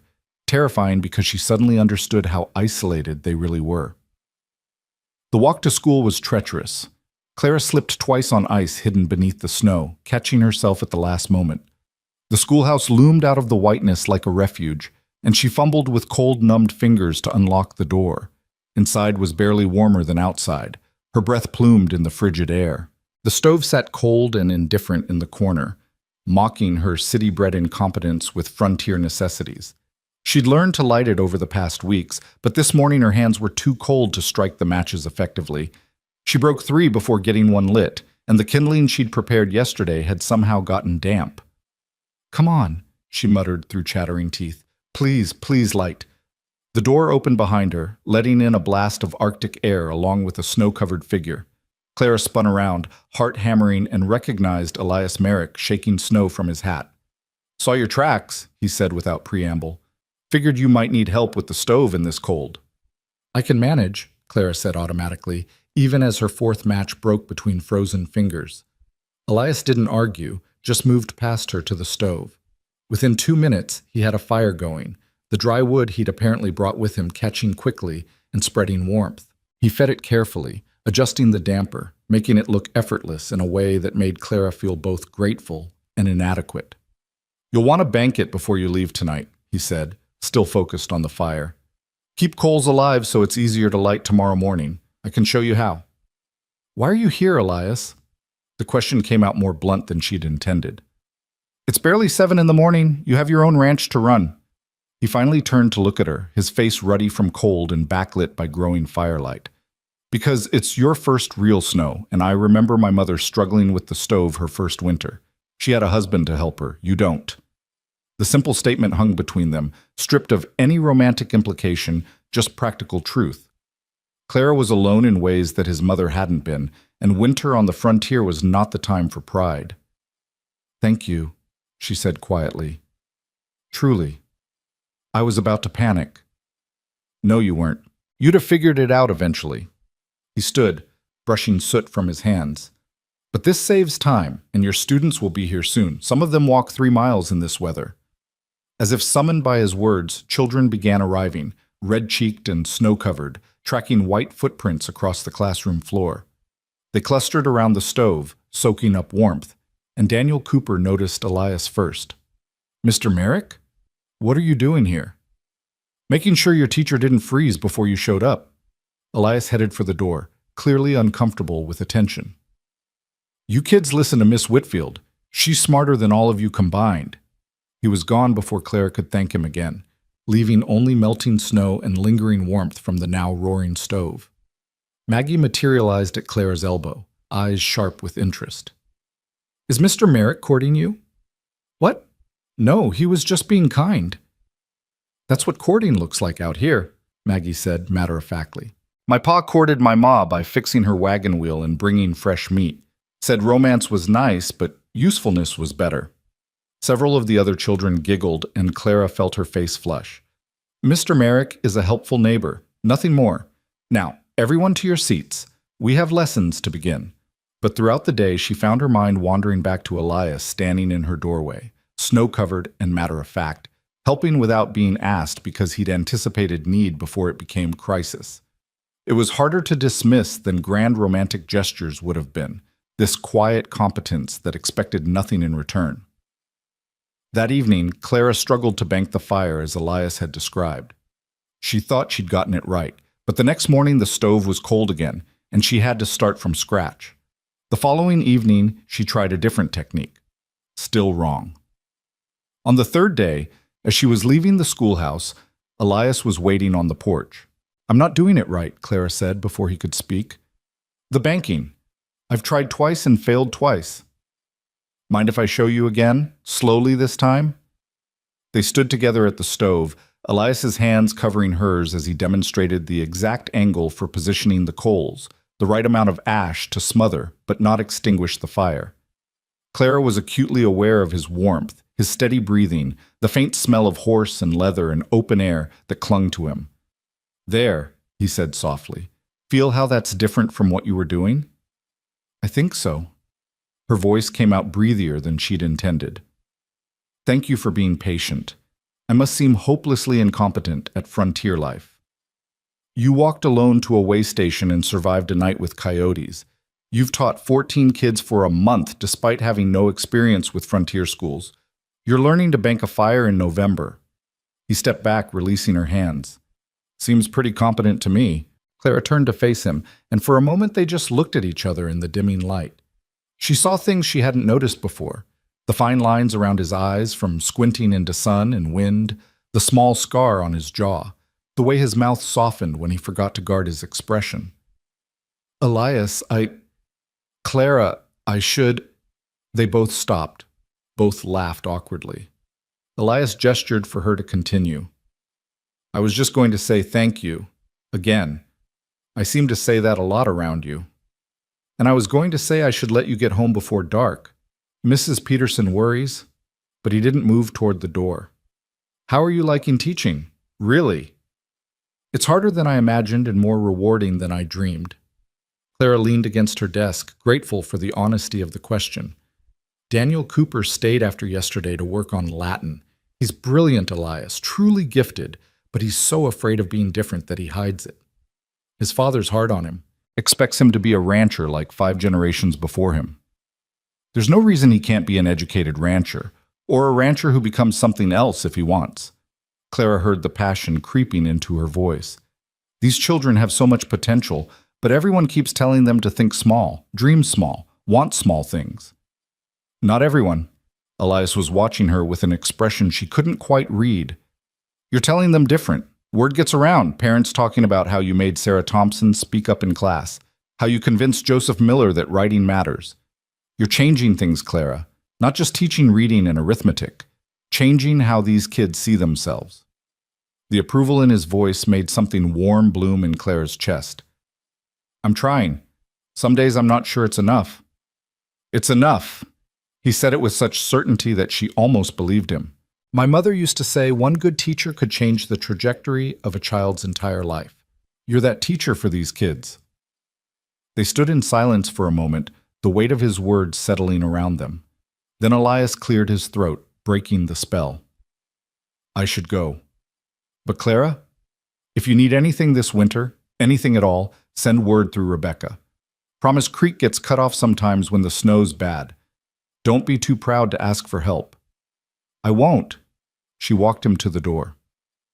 "And Elias, Rebecca's been inviting me for Sunday dinner for weeks. I think she's matchmaking."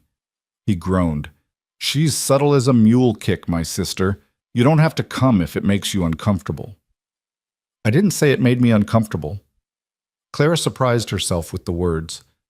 "Just wanted to make sure you knew what we were walking into." Elias's face did something complicated. Surprise, pleasure, uncertainty, hope, all flickering across his features too fast to track. "Well then, guess I'll see you Sunday." He left, and Clara stood in the doorway watching him ride away through the snow-covered street, wondering what exactly she'd just agreed to and why the prospect terrified and thrilled her in equal measure. November deepened into serious cold. The children came to school bundled in layers, their noses red and their fingers stiff. Clara learned to keep a pot of water warming on the stove so they could thaw their hands before trying to write. She learned which students walked the longest distances and made sure to keep them closest to the heat. She learned that Joseph Miller's surliness was partly hunger. His family struggled more than most, and started forgetting half her lunch where he could take it without losing pride. The lessons evolved too. She taught them geography using maps she'd brought from Philadelphia, showing them where they fit in the larger world. She taught them science by studying the snow itself, why it formed, how ice crystals grew, what made Wyoming winter so brutal. She taught them writing by having them document their own lives, preserving in ink the daily realities of frontier childhood. When historians look back 100 years from now, she told them, they'll want to know what it was really like. Not the sanitized versions in books, but the truth. You're writing that truth. Daniel Cooper wrote about the morning he'd found a calf frozen in a snowbank, despite his father's best efforts to protect the herd. Emma Hayes wrote about her mother teaching her to sew by lamplight while her father read aloud. Ruth Miller wrote 4 simple sentences about being afraid of the dark and how her brother sang to her until she fell asleep. Clara collected their papers like treasures, recognizing them for what they were, small windows into lives that would otherwise be forgotten. Stories that mattered even if no historian ever read them. The Sunday before Thanksgiving, Clara arrived at Rebecca's house to find it more crowded than usual. Tim's brother was visiting with his family. Rebecca's oldest friend and her husband had come from a neighboring ranch, and Elias was there, looking uncomfortable in the crowd but staying anyway. "Clara!" Rebecca swept her into the chaos. "Come meet everyone. This is my oldest friend Margaret and her husband John. They ranch about 10 miles out. Margaret and I came west on the same wagon train." The afternoon passed in a blur of food and conversation and children running underfoot.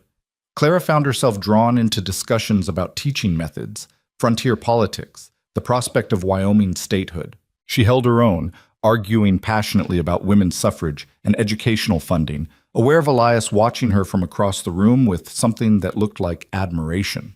After dinner, while the others cleaned up, Clara found herself on the porch with Elias, both of them escaping the crowded warmth for a moment of cold clarity. "You're good with people," Elias observed. "Even when you disagree with them, they like you." "My mother's skill. She could argue theology with the minister and have him laughing by the end." Clara pulled her shawl tighter against the bite of wind. "I think she would have liked it here. The frontier, I mean. The freedom to speak your mind. Would she have liked Promise Creek?" Clara considered this honestly. "I think she would have found it rough. She loved culture, art, music, things we had access to in Philadelphia, but she also valued substance over style. She'd have respected the people here, their grit." "What about you?" Elias turned to face her fully. "Do you like it here? Or are you still deciding?" "I like it more than I expected to." Clara met his gaze, something unspoken passing between them. "The teaching is everything I hoped for. The people are kinder than I deserved, given how I arrived. And the place itself, it's harsh, but there's beauty in that harshness, honesty.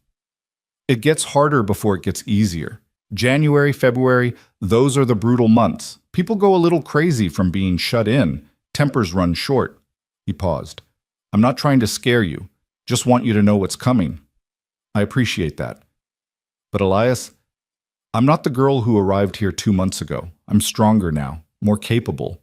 She smiled. "Thanks in part to you. You keep showing up when I need help, but you never make me feel weak for needing it. That's a rare gift." "Clara, He stopped, struggling with words. "When I found you at that way station, you were the bravest person I'd ever seen. Terrified but brave. And watching you these past weeks, teaching those kids, learning this life, you're even braver than I thought." That's high praise from someone who's survived out here for years. Surviving's different from living. I've been surviving since Catherine died, just going through motions, doing what needed doing, not letting myself feel much of anything. He looked out at the snow-covered street, his profile sharp against the twilight. "Then you showed up, and I started feeling things again. Started wanting things." Clara's heart was hammering. "What things?" Before he could answer, the door burst open and Rebecca appeared, oblivious to the moment she was interrupting. You two will freeze to death out here. Come inside for pie. I made 3 kinds and they won't eat themselves." The spell broken, Elias stepped back and gestured for Clara to precede him inside. But as she passed, he caught her hand briefly, squeezing it once before letting go. That single gesture, that moment of connection, stayed with Clara all through dessert and goodbyes and the walk home through darkness. She lay in bed that night thinking about Elias Merrick, about the grief he carried and the careful way he was opening himself to possibility again, about how terrifying and wonderful it was to realize she was part of that possibility. "Don't rush this," she told herself firmly. "You have a whole life to build. Focus on that." But her dreams were full of strong hands and quiet competence, and a voice saying, "I started wanting things." And somewhere across town, Elias Merrick lay awake thinking about a woman who'd chosen courage over comfort, who taught children to dream bigger than their circumstances, who made him believe that maybe surviving could become living again if he was brave enough to reach for it. The next morning, the first real blizzard hit Promise Creek like God's own fury. Clara woke to a sound like the world ending.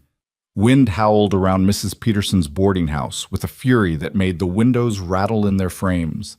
Snow drove against the glass so hard it sounded like sand, and the temperature had dropped so far that frost crystallized on the inside of her window despite the fire downstairs. She could barely see the building across the street through the white chaos. Mrs. Peterson was already up when Clara came down, stoking the parlor fire and looking worried. "This is a bad one. Came in overnight without much warning. I don't think you should try for the schoolhouse today, dear." "But the children won't be coming either. Their parents aren't foolish enough to send them out in this." Mrs. Peterson pressed a cup of hot coffee into Clara's hands. "This is Wyoming teaching you respect, Clara. When the weather says stay home, you stay home. No argument." The other boarders emerged gradually, gathering near the fire in their robes and shawls. Even practical Annie Davis looked shaken. "I've seen bad storms, but this one's vicious. Came up too fast." The day stretched long and restless. Clara tried to work on lesson plans, but couldn't concentrate. She kept thinking about the schoolhouse, whether the fire had gone out, whether snow was getting in through some crack she hadn't noticed. She thought about her students scattered across Promise Creek and beyond, hoped they were all safe and warm. Most of all, she thought about Elias alone at his ranch 3 miles north. He'd be checking on his animals, making sure they had shelter, fighting through the storm to keep things alive. She told herself he'd done this 100 times before, that he knew how to survive Wyoming's worst. But worry gnawed at her anyway. By evening, the storm hadn't let up. If anything, it had intensified. Mrs. Peterson made a hearty stew for dinner, and the women gathered close to share body heat and companionship. Sophie Chen told stories about storms in China. Violet Nash read aloud from a novel. Clara tried to join in the camaraderie, but part of her mind stayed fixed on that ranch 3 miles north. The storm lasted 3 days. 3 days of wind that never stopped screaming. 3 days of snow that piled so high it covered the first-floor windows. 3 days of being trapped inside with nothing to do but wait and worry and wonder if this was what frontier winters were really like. Long stretches of enforced stillness punctuated by moments of terror. On the morning of the 4th day, Clara woke to silence. The wind had stopped. She rushed to the window and saw a world transformed and terrifying in its beauty. Snow had drifted as high as the porch roof in places, sculpted by wind into bizarre shapes. The street was invisible, buried under a blanket of white that showed no trace of the town beneath. A few other buildings were visible, smoking chimneys, the only sign of life. Mrs. Peterson surveyed the scene grimly. "We'll need to dig out. The men will start with the main street, making paths between buildings. Give it a day or 2 before you try for the schoolhouse." But Clara's thoughts had gone immediately to her students. "Mrs. Peterson, the Miller family. They live outside town, don't they? In that cabin near the creek?" "Yes, about a mile east. Why?" "Their mother brings them no matter what. Even when they're sick, even when—" Clara's chest tightened with realization. What if she tried to bring them during the storm? What if they got caught? Mrs. Peterson's face went pale. Surely Nancy wouldn't be that foolish. Surely she'd have kept them home. But they both knew that hope and certainty were different things. Nancy Miller, desperate for her children to have the education she'd never received, might have tried to push through, might have thought she could make it before the storm worsened. Might have made a fatal error in judgment that people made every winter in Wyoming. Clara was pulling on her warmest clothes before conscious thought caught up with action. I need to check on them. Clara, you can't. The snow's too deep and you don't even know the way properly. Mrs. Peterson grabbed her arm. We'll send word to the men. They'll organize a search if needed. That could take hours. If the Millers are in trouble... Clara didn't finish the sentence. Didn't need to. They both understood what 3 days in this cold could do. The front door banged open, letting in a blast of Arctic air and a snow-covered figure. Clara's heart leaped as she recognized Elias, ice crusted in his beard and exhaustion carved into his face. Mrs. Peterson, I need to know, did all the school children make it home before the storm hit? His voice was hoarse, urgent. We think so. But Clara's worried about the Miller family. Elias's eyes found Clara, and something passed between them, shared fear, shared purpose. Nancy Miller's got more determination than sense sometimes. If she tried to bring those kids to school Monday morning, we have to check. Clara finished pulling on her boots. I'm coming with you. The hell you are. It's dangerous out there. Those are my students, my responsibility. Clara met his gaze without flinching. And you can't check every family alone. You'll need help. They stared at each other, wills clashing silently. Finally, Elias cursed under his breath. Fine, but you do exactly what I say, exactly when I say it. This isn't Philadelphia, Clara. This cold will kill you in minutes if you're not careful. Mrs. Peterson bundled Clara in extra scarves and made her promise to turn back at the first sign of trouble. Then they were outside, and Clara understood immediately why Elias had looked so worried. The cold was unlike anything she'd experienced. It bit through her layers in seconds, made her lungs hurt with each breath, froze the moisture in her nose. The snow was thigh-deep in places, requiring exhausting effort to push through. Elias had his horse Goliath, and they took turns riding and walking to share the burden. Talk to me, Elias said as they struggled toward the edge of town. Keep talking so I know you're staying conscious. About what? Anything. Your childhood, your favorite book, whatever keeps your mind working. So Clara talked, her voice muffled by scarves, about her mother teaching her to read using Shakespeare because if you're going to learn words, learn the best ones. About sneaking into her father's library to read books deemed inappropriate for young ladies. About the day she decided to become a teacher, watching her mother help a neighbor's child learn to write his name. She made it look like magic, Clara said through chattering teeth. One moment the boy saw meaningless marks on paper. The next he understood those marks had power. Could preserve thought, could communicate across distance and time. His face when he wrote his own name for the first time, I wanted to create that moment for other children. You have, Elias said. I've seen it. That look on Ruth Miller's face when she finally understood subtraction. Magic, just like you said. They pushed on through the white wasteland. Promise Creek disappeared behind them. The Miller cabin should have been visible by now, but Clara saw nothing but endless snow and scattered trees bent under white burden. There, Elias pointed to a slight depression in the snow. That's the creek bed. Their cabin's just beyond it. The cabin emerged from the whiteness like something from a nightmare. Snow had drifted against one side nearly to the roof. The chimney showed no smoke. The windows were dark. Elias dismounted and waded through the drifts to the door, Clara struggling after him. He pounded hard. Nancy! Nancy Miller, are you in there? Silence. He tried the door, locked or blocked. He moved to the window, brushed away snow, and peered inside. His face went grim. What? What do you see? Clara pushed beside him, and her heart stopped. Nancy Miller lay on the floor near the cold stove, two small shapes huddled against her. None of them were moving. No, Clara breathed. No, no, no! Elias was already moving, shouldering the door with his full weight.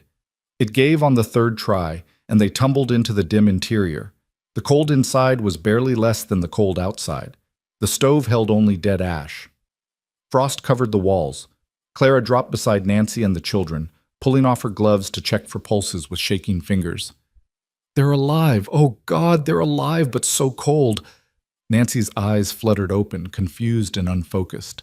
Miss Whitfield? How? Don't talk. Save your strength. Clara looked at Elias desperately. We need heat, now. Elias was already at the stove, working with wood and kindling that Nancy had stacked nearby. His hands moved with practiced efficiency even as his face showed the urgency of the situation. I need you to get them warmed up slowly. Not too fast or their hearts could give out. Start with core temperature, chest and abdomen. Clara had no idea how he knew this, but she trusted him absolutely. She pulled the children, Joseph and Ruth, both terrifyingly still, closer together, and lay on top of them, using her body heat to warm them gradually. Nancy tried to help, but was too weak, collapsing back with a moan. What happened? Clara asked her. Why didn't you keep the fire going? Wood ran out. Nancy's voice was barely a whisper. Henry, my husband, was supposed to be back 3 days ago. Went to Fort Laramie for work. Left us enough wood for 5 days, but the storm came early and I couldn't... She started crying, hopeless tears that froze on her cheeks. I couldn't get more. It stacked outside, but I couldn't break through the drifts. The children got colder and colder, and I thought we'd die. Thought I'd killed my babies because I was too weak to save them. You kept them alive, Clara said fiercely. You did that, Nancy. You kept them breathing. We'll handle the rest. The stove finally caught, and Elias fed it carefully, building heat without overwhelming the frozen space.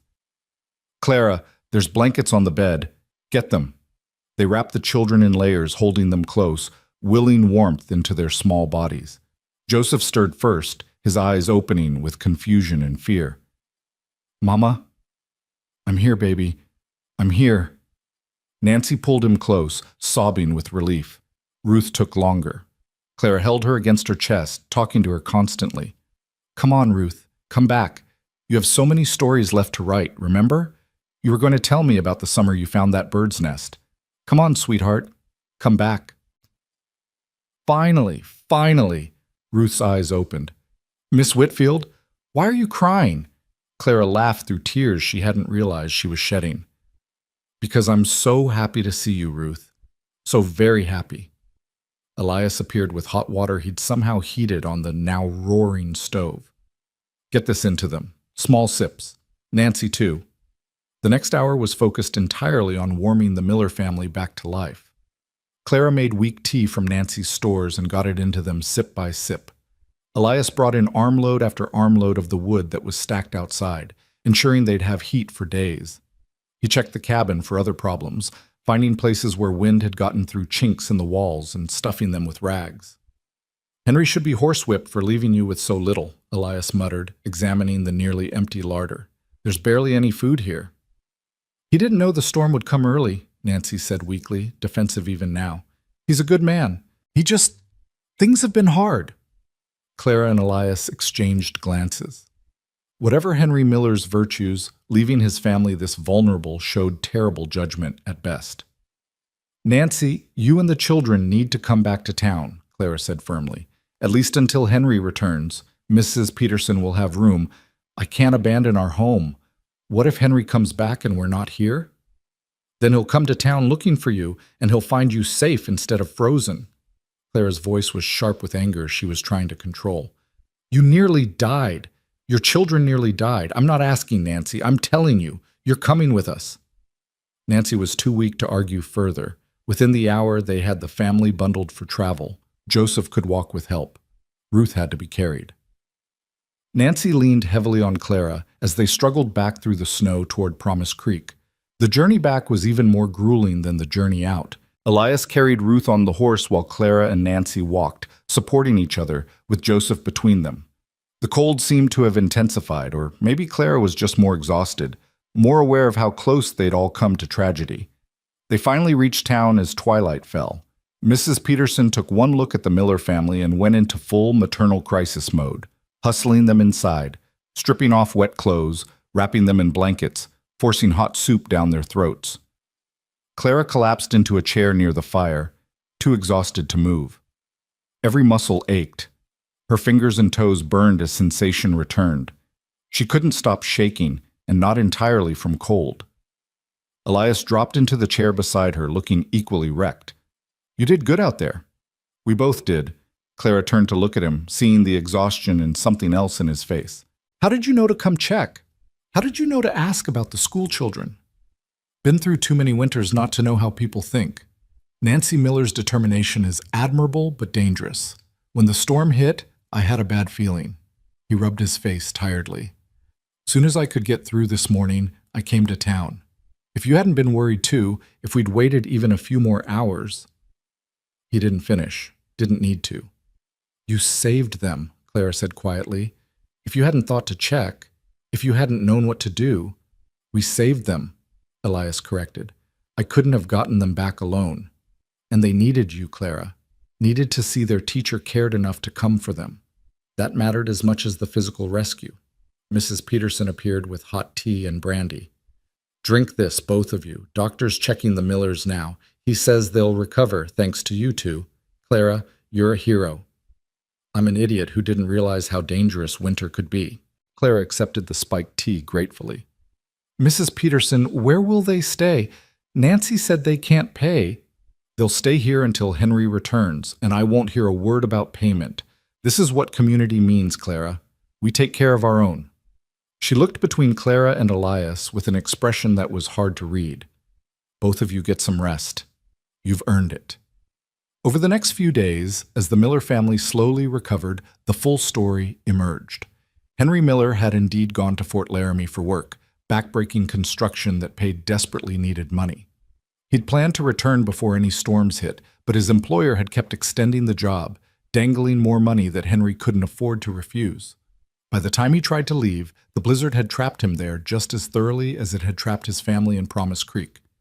He's a good man, Nancy repeated to anyone who'd listen, and Clara believed her. But good men could make bad choices, and Henry Miller's choice to leave his family so vulnerable had nearly cost them everything. The children recovered quickly, resilient in the way of the young. Within 3 days, Ruth was asking about school, and Joseph was complaining about being cooped up inside.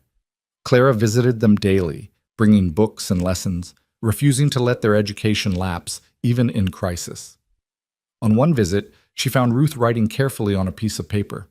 What are you working on? A story, like you asked us to write. Ruth showed her the paper shyly. It's about being cold and scared, and then you coming. You looked like an angel, Miss Whitfield, an angel in a storm. Clara had to blink hard against sudden tears. Oh, Ruth, you're the angel. You and Joseph both. You survived something terrible. Because Mama kept us warm, and because you came. Ruth looked at her with those enormous brown eyes. Mr. Merrick came too. Are you going to marry him? The question was so unexpected that Clara nearly choked. What? No, why would you ask that? Because he looks at you the way Papa looks at Mama, like you're the best thing he ever saw. Clara didn't know how to respond to that, so she changed the subject. But Ruth's words stayed with her, echoing in her mind at odd moments. Did Elias look at her that way? And if he did, how did she feel about it? School reopened a week after the storm. The children came back with stories of being snowed in, of helping their parents with storm preparations, of the fear and excitement of Wyoming's fury. Clara wove these stories into lessons about weather, about survival, about the science of snow and wind. You all experienced something remarkable, she told them, something that most people in the world will never experience. Write about it. Draw it. Help me understand what it was like for you. The resulting work was some of the best they'd done. Daniel Cooper wrote a technical analysis of storm patterns that showed genuine scientific thinking. Maggie drew detailed diagrams of snowdrifts and wind effects. Even Joseph Miller, still shaken, wrote movingly about his mother's courage and his terror. We thought we'd die, he wrote. I tried to be brave for Ruth, but I was so scared. Then Miss Whitfield came, and I knew we'd be okay. Teachers aren't supposed to be heroes, but she is. Clara kept that paper in her desk, reading it whenever she doubted whether she was making a difference. Henry Miller returned 10 days after the storm, haggard and guilt-ridden. He came to the schoolhouse to thank Clara personally, his hat crushed between work-roughened hands. Miss Whitfield, I don't have words for what you did, what you and Elias Merrick did. You saved my family. You should have been here, Mr. Miller. Clara didn't soften it. Your wife and children nearly froze to death because you left them vulnerable. I know. God help me, I know. His face crumpled. I thought I was doing right, earning money we need. But I nearly lost everything for a few dollars. Nancy won't hardly look at me. Clara felt her anger soften slightly. Henry Miller wasn't a bad man, just a desperate one who'd gambled wrong. Then make it right. Make sure it never happens again. Your family needs you here more than they need money from Fort Laramie. Yes, ma'am. You have my word. Whether that word would hold remained to be seen, but at least Henry seemed genuinely chastened. The Millers moved back to their cabin with enough firewood stacked to last months, and a promise from several townsmen to check on them regularly. December arrived with gentler weather. The brutal cold eased into something merely uncomfortable. Snow fell more softly, prettily, like something from a Christmas card instead of a death sentence. Promise Creek came back to life. People venturing out for social calls and shopping and church services. Clara threw herself into preparing for the Christmas program that Reverend Aldrich had requested. She had the children practicing readings, memorizing poems, preparing songs. It gave structure to their days and excitement to look forward to, something the whole town could celebrate together after the storm's harsh reminder of mortality. Elias continued appearing at unpredictable intervals, always with some excuse. The stove needed checking. One of the window frames had come loose in the storm. He'd brought fresh venison that his sister thought Clara should have. Each visit was brief, practical, and left Clara wanting more. Rebecca continued her matchmaking with barely concealed glee. You should see how he talks about you when you're not around. Clara did this with the students. Clara handled that situation so well. It's Clara this and Clara that. The man's smitten. Rebecca, please, we're friends, barely that. We've known each other less than 3 months. Some people know in 3 minutes, some take 3 years. Time doesn't matter as much as truth. Rebecca wrapped Christmas packages with decisive movements. And the truth is, my brother's been half dead since Catherine, and you're bringing him back to life whether you mean to or not. I'm not trying to replace her, Clara said for what felt like the 100th time. Nobody could replace Catherine, but Clara, hearts are big enough for more than one love. The love he had for her doesn't stop him from growing a different love for you. Rebecca tied off a ribbon with a flourish. The question is whether you'll let yourself feel it back. That was the question, wasn't it? Clara lay awake nights thinking about it. She'd come west to escape one man's expectations and build her own life. Getting tangled up with Elias Merrick, kind, competent, grieving Elias, hadn't been part of any plan. But then again, falling asleep at a way station expecting to die hadn't been part of the plan either. And that had led to everything good in her current life. Maybe, she thought, the best things came unplanned. Maybe choosing to trust was its own kind of courage. Sunday before Christmas, Clara arrived at Rebecca's for dinner to find the house festive with evergreen branches and red ribbons. Tim and the children were decorating enthusiastically, if not skillfully. And Elias was there early, helping lift Tim's daughter Lucy so she could place a star on top of the small tree. Clara! Lucy shrieked with delight, wriggling out of Elias's arms to run over. We're making it beautiful. Uncle Elias brought the tree and Mama made cookies, and tonight we'll sing carols. The afternoon dissolved into warm chaos. They ate ham and potatoes and Rebecca's famous rolls. They sang carols around the piano that Rebecca played with more enthusiasm than skill. They drank mulled cider and told stories and watched Lucy and Thomas fight over who got to hang the next ornament. It was, Clara realized, the first real Christmas feeling she'd had since her mother died. The Whitfield household had been somber after that, her father too lost in grief and drink to celebrate much.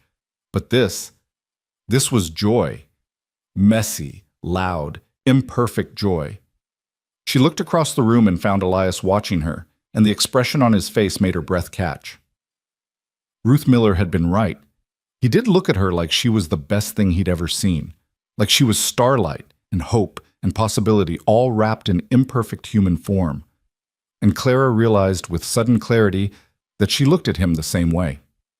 After dinner, while the others put the children to bed, Clara and Elias found themselves alone by the fire. The singing and laughter faded to a distant hum. The firelight painted everything in soft gold. And for once, they had time and space to actually talk without interruption or crisis or excuse. Clara, Elias started, then stopped. Started again. I need to tell you something. Her heart was pounding. I'm listening. When I found you at that way station, I thought I was just doing the decent thing, helping someone in trouble. No different than a dozen other times I'd helped folks. He stared into the fire, his profile sharp and honest. But then you woke up in my wagon, terrified but brave, and you demanded to know where I was taking you, and something in me, shifted. Clara waited, barely breathing. I'd been alone so long it felt normal, safe. I couldn't hurt if I didn't feel, couldn't lose if I didn't have. His voice went rough. But you made me want to feel again. Want to have. And that scared the hell out of me. It scares me too, Clara admitted quietly. I came here to be independent, to build my own life on my own terms. I didn't want to need anyone. But we all need people, Clara. That's not weakness, it's human. Elias finally turned to look at her. What happened with the Millers? Going out into that storm together. I couldn't have done that alone. Not really. We were stronger together than either of us could have been apart. I know. Claire's voice was barely above a whisper. I've been thinking the same thing. I'm not asking for promises. I know it's too soon, and you deserve time to be sure. Elias took a breath like he was about to jump off a cliff. But I'm asking permission to court you properly, to see if this thing between us could become something real. Clara looked at this man who'd saved her life and never mentioned it, who'd fixed her stove and taught her to survive, who'd ridden into a blizzard to protect children that weren't his own. She thought about his quiet competence, his unexpected understanding, the way he saw her as fully capable while still offering support. She thought about how he'd loved before and survived losing it, and how brave he was to risk loving again. Yes, she said simply. Yes, you have permission. The smile that broke across Elias's face was like sunrise, transforming everything. He reached out slowly, giving her time to pull away, and took her hand in his. His palm was calloused, warm, steady. Everything about him was steady. I'll do this right, he promised. Properly. The way you deserve. Just don't disappear on me, Clara said, squeezing his hand. I've gotten used to you showing up when I least expect it. I'm not going anywhere, not unless you send me away. They sat like that, hands joined, fire crackling, until Rebecca's voice called them back for more singing, but everything had changed, and as they rejoined the family gathering, Clara felt like she was walking in a dream. A good dream. One she'd never quite imagined but had been waiting for all along. The next week passed in a blur of Christmas preparations and stolen glances. Elias came to town more frequently, always with some legitimate errand but managing to stop by the schoolhouse. They didn't hide their courtship, but they didn't advertise it either, content to let it unfold naturally while the town watched with benevolent interest. The Christmas program arrived on a crisp Friday evening. The church was packed, every family in Promise Creek and some from outlying ranches. The children performed beautifully, their readings clear and confident. Ruth Miller recited A Visit from St. Nicholas without missing a word. Daniel Cooper read from Luke's Gospel with surprising feeling. Even Joseph Miller, sullen Joseph, who'd hated school just 3 months ago, sang in the choir with something approaching enthusiasm. Afterward, Judge Crawford approached Clara with rare approval on his stern face. Miss Whitfield, I must say you've exceeded our expectations. The children are not only learning, they're thriving. You have our gratitude. Other parents echoed the sentiment, shaking her hand, thanking her for believing in their children. Nancy Miller hugged her with tears streaming down her face. You saved them twice, from the storm and from ignorance. I'll never forget what you've done for us. Clara felt overwhelmed and humbled and proud all at once. This was why she'd become a teacher. Not for recognition, but for the quiet satisfaction of knowing she'd made a difference. These children would remember learning to read, to write, to think. They'd carry that knowledge into whatever futures they built. That mattered more than anything. She found Elias waiting at the edge of the crowd, holding 2 cups of punch and smiling. You look happy. I am. I really, truly am. Clara accepted the punch gratefully. Is this what belonging feels like? Actually being part of something bigger than yourself? I think so. He glanced around at the gathering, at the families and friends celebrating together. Welcome to Promise Creek, Clara, officially. I think I've been here for a while, she said, looking up at him. I just didn't realize it until now. They stood together watching the festivities, two people who'd found each other in unlikely circumstances and were building something neither had expected. The future stretched ahead, full of Wyoming winters and teaching challenges and all the hard work of making a life in a rough land. But for tonight, under the soft glow of Christmas candles, surrounded by community and possibility, Clara Whitfield felt something she hadn't felt since her mother died. Peace. She was exactly where she needed to be, doing exactly what she was meant to do, with exactly the right person standing beside her. And that was enough. More than enough. It was everything. The new year arrived with deceptive gentleness, as if Wyoming was apologizing for November's brutality. January brought cold but manageable weather, clear skies that made the snow sparkle like diamonds, and a kind of crystalline beauty that took Clara's breath away every morning on her walk to school. Elias's courtship was steady and unhurried, like everything else about him. He came to town every Sunday for dinner at Rebecca's, staying longer each week. He brought Clara books he thought she'd enjoy, asked thoughtful questions about her teaching, listened with genuine interest when she talked about her students' progress. There were no grand romantic gestures, but there was something better: consistency. The quiet promise of someone who showed up, who kept his word, who made her feel seen and valued without trying to change her. They took walks when weather permitted, always properly chaperoned by the watchful eyes of Promise Creek. They sat together at church, their shoulders touching in the crowded pew. They talked about everything: his ranch and her classroom, their lost parents and uncertain futures, books and philosophy, and whether Wyoming would ever achieve statehood. "What do you want, Clara?" Elias asked one Sunday afternoon as they walked the perimeter of town, fresh snow crunching under their boots. 5 years from now, 10 years, what does your life look like? Clara considered the question carefully. 3 months ago, she would have answered without hesitation: teaching, independence, a life built entirely on her own terms. But now the answer was more complicated, layered with new possibilities she hadn't allowed herself to imagine. "I want to keep teaching. That's non-negotiable." She watched her breath plume in the cold air. "But I also want connection, community, maybe even family someday, though that terrifies me." "Well, why does it terrify you?" "Because I watched my mother disappear into being a wife and mother. She was brilliant, Elias. She could have done anything, but she poured all of herself into my father and me. And when she died, it was like she'd never existed outside of us. No one remembered her dreams, her intelligence, her own identity." Elias was quiet for a moment. "My mother managed both. She was a teacher and a wife and a mother, and she never disappeared. My father respected her mind, supported her work. They were partners. Your parents sound extraordinary." "They were ordinary people who chose to see each other as equals." He stopped walking, turning to face her. "Clara, I'm not your father. I would never ask you to make yourself smaller. The woman I fell for is brave and stubborn and passionate about teaching. Why would I want to change that?" The words "fell for" hung in the cold air between them, weighted with meaning.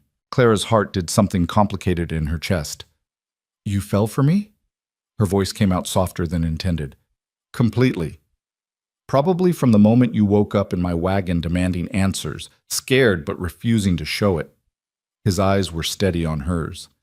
"I know it's only been 4 months. I know we're still learning each other. But Clara, I'm not uncertain about how I feel. I'm just waiting for you to catch up." Clara should have felt pressured, trapped. Instead, she felt freed. There was no game playing here, no manipulation, just honest feeling honestly expressed, with space for her to respond in her own time. "I'm catching up," she admitted, "faster than I expected. You make me want things I didn't think I could want." "What things?" "A life that's mine, but also shared. Teaching that's supported rather than resented. Someone who sees my independence as strength instead of threat."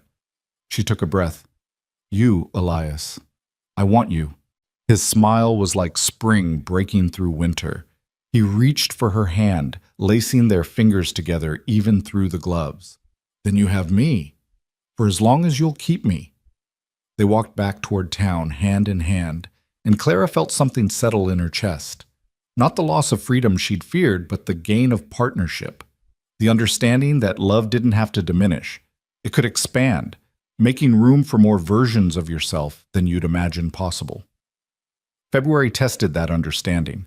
The month brought the brutal cold Elias had warned about, temperatures that made January seem mild. It also brought a letter from Philadelphia that Mrs. Peterson handed Clara with obvious concern. Clara recognized her father's handwriting immediately, the slanted script that always looked like it was sliding downhill. She took it to her room before opening it, bracing herself for whatever news it contained. The letter was short and painfully typical. Her father was in trouble again, deeper this time. Bernard Ashworth had finally lost patience and was calling in debts, threatening legal action. Her father's health was failing from the drink. He needed money. He needed her. He needed her to come home and fix everything by agreeing to the marriage she'd fled. Clara read it twice, feeling emotions war inside her. Guilt warred with anger. Obligation warred with self-preservation. The girl who'd left Philadelphia would have felt crushed by this, overwhelmed by impossible responsibility. But the woman she'd become in Promise Creek felt something different: clarity. She wasn't responsible for her father's choices. She couldn't save him by sacrificing herself. And going back, giving up teaching, giving up the life she'd built, giving up Elias, wouldn't actually help. It would just feed her father's dependence and destroy her in the process. That evening, she showed the letter to Mrs. Peterson, then to Rebecca, and finally to Elias when he arrived for dinner. They sat in Rebecca's parlor, the letter between them like something toxic. "What are you going to do?" Elias asked quietly. "I'm going to write back and tell him no." Clara's voice was steady, despite the turmoil underneath. "I'll send what money I can spare, but I won't go back. I can't save him, Elias. I can only save myself." "That's not selfish," Rebecca said firmly. "That's survival." "It feels selfish. He's my father. He's alone and struggling. He's an adult who made his own choices," Elias interrupted gently. "You didn't make him drink. You didn't make him gamble. You didn't create his debts. And marrying Bernard Ashworth wouldn't solve anything. It would just transfer the dependency from your father to a husband you don't love." Clara knew he was right, but knowing didn't make it hurt less. "He'll never forgive me." "Maybe not. But Clara, you have to ask yourself, what's the cost of his forgiveness? Is it worth your whole life?" She thought about the schoolhouse, her students, the difference she was making. She thought about the community that had welcomed her, the women who'd become friends, the children who were learning to dream bigger than their circumstances. She thought about Elias, about the future they were building together. "No," she said finally, "it's not worth my whole life." The letter she wrote back was harder than anything she'd written before. She told her father she loved him, but couldn't return. She sent $20, half her personal funds for 2 months. She gave him the address of a charitable organization in Philadelphia that helped men struggling with drink. And she told him, as gently as she could, that he needed to save himself because she couldn't do it for him. It felt like cutting off a limb. It also felt like freedom. Elias stayed late that night, sitting with her by Rebecca's fire while she cried through the grief and guilt and relief. He didn't offer empty platitudes or try to fix her feelings. He just held her hand and let her process, solid and present and exactly what she needed. "My father would have liked you," Clara said eventually, wiping her eyes. "The man he used to be before my mother died. He was kind once, smart. He taught me to love books." "He gave you good things even if he couldn't sustain them," Elias said. "You can honor what was good while still protecting yourself from what's harmful." "When did you get so wise?" "Years of making mistakes and learning from them." He squeezed her hand. "Catherine dying taught me that we can't control everything. Sometimes terrible things happen, and there's nothing we could have done differently. The only choice is whether we let it destroy us or teach us." Clara looked at him, this man who'd lost so much and somehow remained open to love again. "What did it teach you?" "That life is fragile, that nothing's guaranteed, that if you find something good, you hold on to it with everything you have because tomorrow it might be gone." His eyes were intense on hers. "I found something good with you, Clara, and I'm not letting go unless you tell me to." "I'm not telling you to." She leaned into him, resting her head on his shoulder. "I'm holding on too." March brought the first hints of spring and an unexpected visitor. Clara was dismissing the children for the day when a well-dressed woman appeared in the schoolhouse doorway. She was perhaps 40, expensively clothed in a way that marked her as an outsider, with sharp eyes that took in everything. "Miss Whitfield? I'm Mrs. Harriet Chambers from the Territorial Education Board.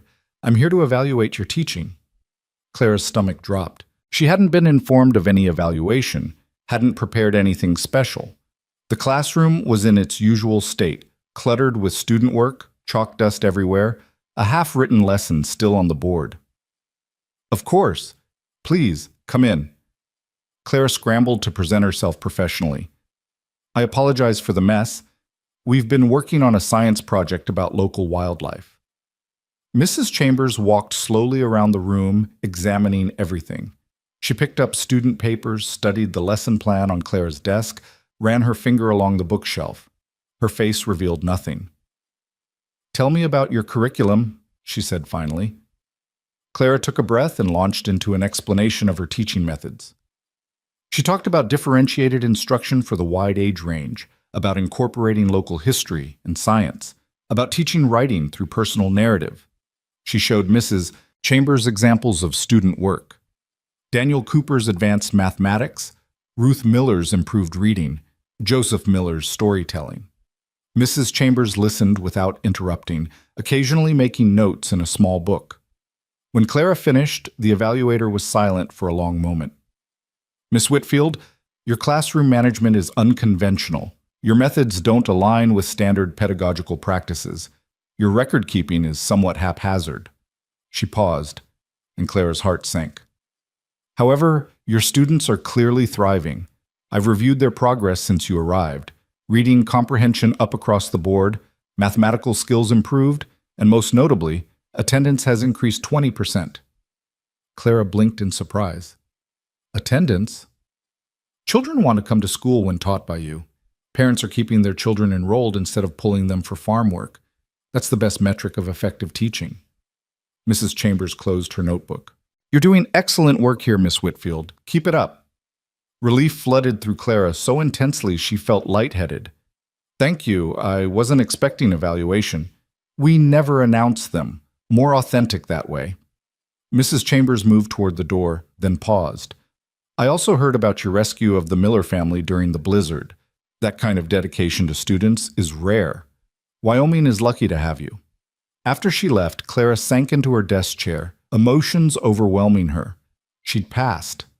Not just passed, excelled. Her teaching was officially recognized as good, validated by someone whose opinion mattered. The girl from Philadelphia who'd fled west with nothing but a certificate and hope had proven herself. She couldn't wait to tell Elias. That Sunday, he brought her to his ranch for the first time. Clara had imagined it dozens of times based on his descriptions, but reality was better. The house was solid and well-built, logs chinked carefully against the wind. Inside was sparse but comfortable, handmade furniture, a large fireplace, windows positioned to catch morning light. Everything spoke of a man who lived alone but hadn't given up on comfort entirely. "It's beautiful," Clara said, meaning it. "You built all this yourself?" "Most of it. My father started the house before he died. I finished it." Elias watched her explore, something vulnerable in his expression. "I always thought I'd fill it with a family someday. Then after Catherine, I stopped thinking about that. And now? Now I'm thinking about it again." He moved closer. "Clara, I need to tell you something. I've been waiting for the right time, but I don't think there is a right time. There's just now." Her heart started racing. "I'm listening." "I love you."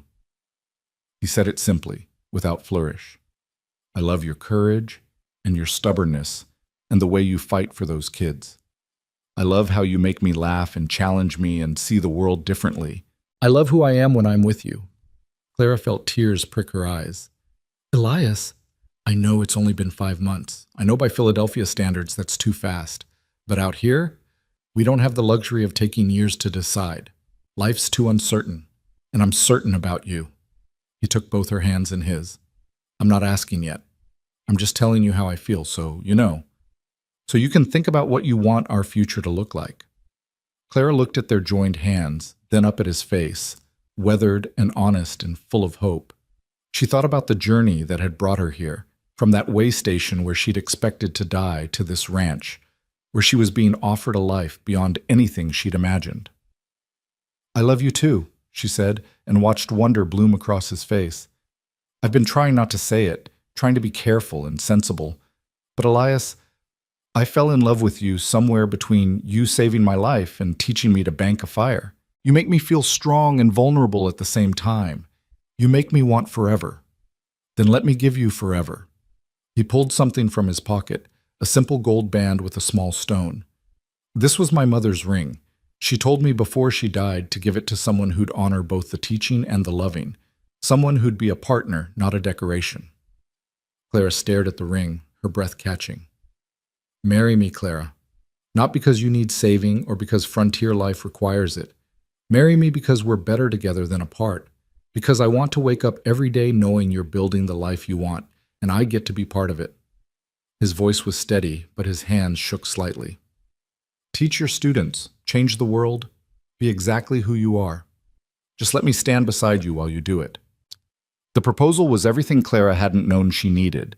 No demands for her to change, no expectations that marriage would diminish her teaching, just an offer of partnership with someone who saw her completely and loved what he saw.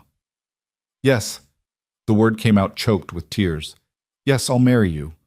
The ring slid onto her finger perfectly, like it had been waiting for her all along.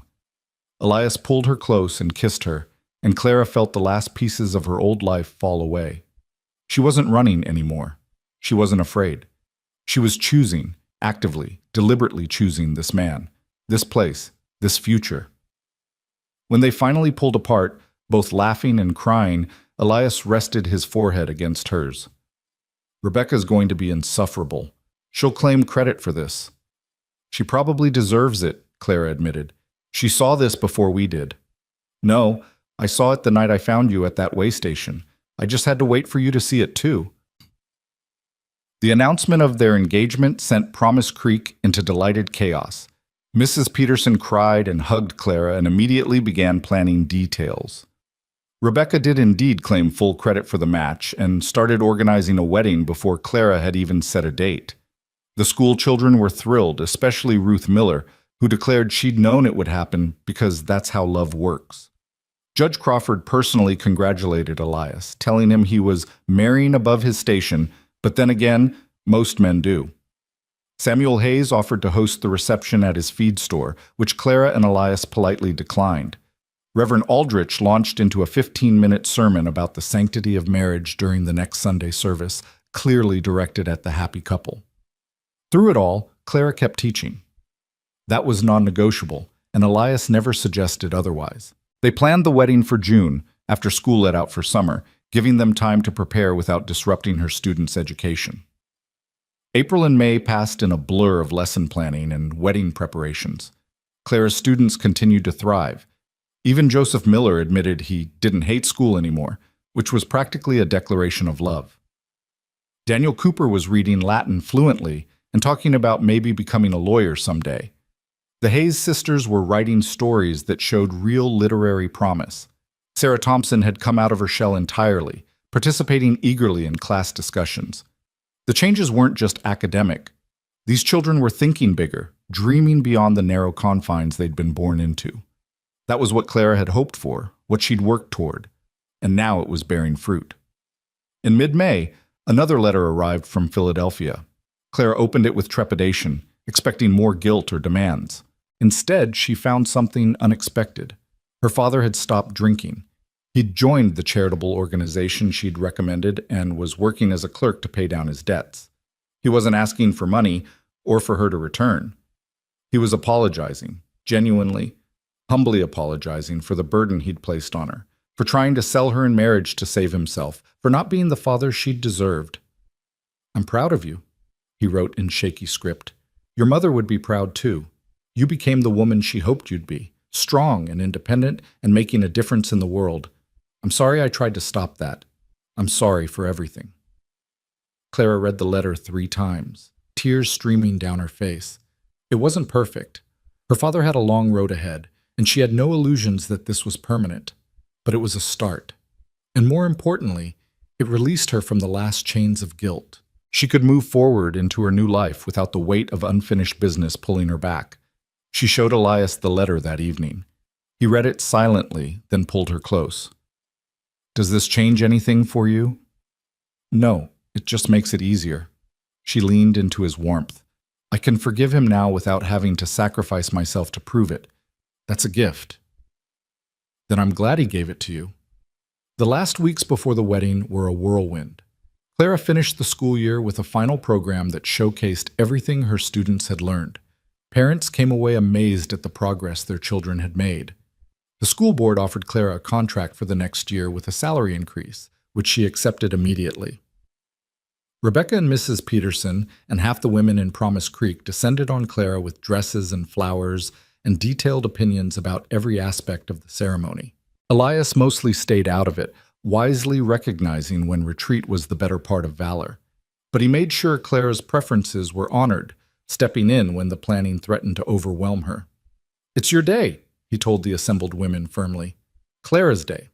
Not an opportunity for you all to live vicariously. She wants simple, so we're doing simple." And it was simple, in the end. The ceremony took place in the small church on a perfect June morning. Wildflowers decorated the pews picked by her students who'd insisted on contributing. Rebecca stood as Clara's bridesmaid and Tim as Elias's best man. The children filled the first 3 rows, squirming with excitement. Clara wore a cream-colored dress that Mrs. Peterson's daughter had worn and altered to fit. She carried a bouquet of prairie roses that Elias had picked that morning. And when she walked down the aisle and saw him waiting at the altar, tall and steady and looking at her like she was starlight, she felt her heart overflow. Reverend Aldrich kept the ceremony mercifully brief. The vows were traditional but felt revolutionary in how much they promised partnership rather than possession. And when Elias kissed her as the church erupted in applause, Clara tasted salt from happy tears and knew this was the beginning of everything she'd hoped for and more than she'd imagined. The reception was held in the churchyard, tables laden with food that the whole town had contributed. Clara was hugged by dozens of people, congratulated by students and parents and townspeople who'd become friends. Nancy Miller cried openly, telling Clara she was the best thing that ever happened to Promise Creek. Daniel Cooper shook Elias's hand solemnly and told him he better treat Miss Whitfield right or else. As the sun began to set, casting everything in gold, Clara and Elias finally managed to steal a moment alone. They stood at the edge of the gathering, watching their community celebrate, hands intertwined. "Happy?" Elias asked softly. "Ridiculously happy." Clara leaned into him. "I keep thinking about that night at the way station, how terrified I was, how certain I was that I'd made a terrible mistake coming west. And now? Now I know it was the best decision I ever made." She turned to face him fully. "You asked me once what I wanted 5 years from now. I think I finally know the answer." "Tell me." "I want to still be teaching, watching children discover what they're capable of. I want our ranch to feel like home, books on the shelves and student papers on the table, and evidence of living fully everywhere." She took a breath. "And I want children of our own eventually. Little people who know that women can teach and love and build lives on their own terms. Who grow up seeing partnership instead of possession." Elias's smile was radiant. "That's exactly what I want too. All of it." "Good. Because you're stuck with me now, Elias Merrick. For better or worse, in blizzards and heat waves, through stubborn students and ranch disasters." "Wouldn't have it any other way, Clara Merrick." He said her new name like a benediction. "Wouldn't have it any other way." They rejoined the celebration, dancing and laughing and soaking up the joy of community and chosen family. And when the party finally ended and they rode back to the ranch together, Clara's trunk secured in the same wagon that had rescued her months before, she marveled at how far she'd come.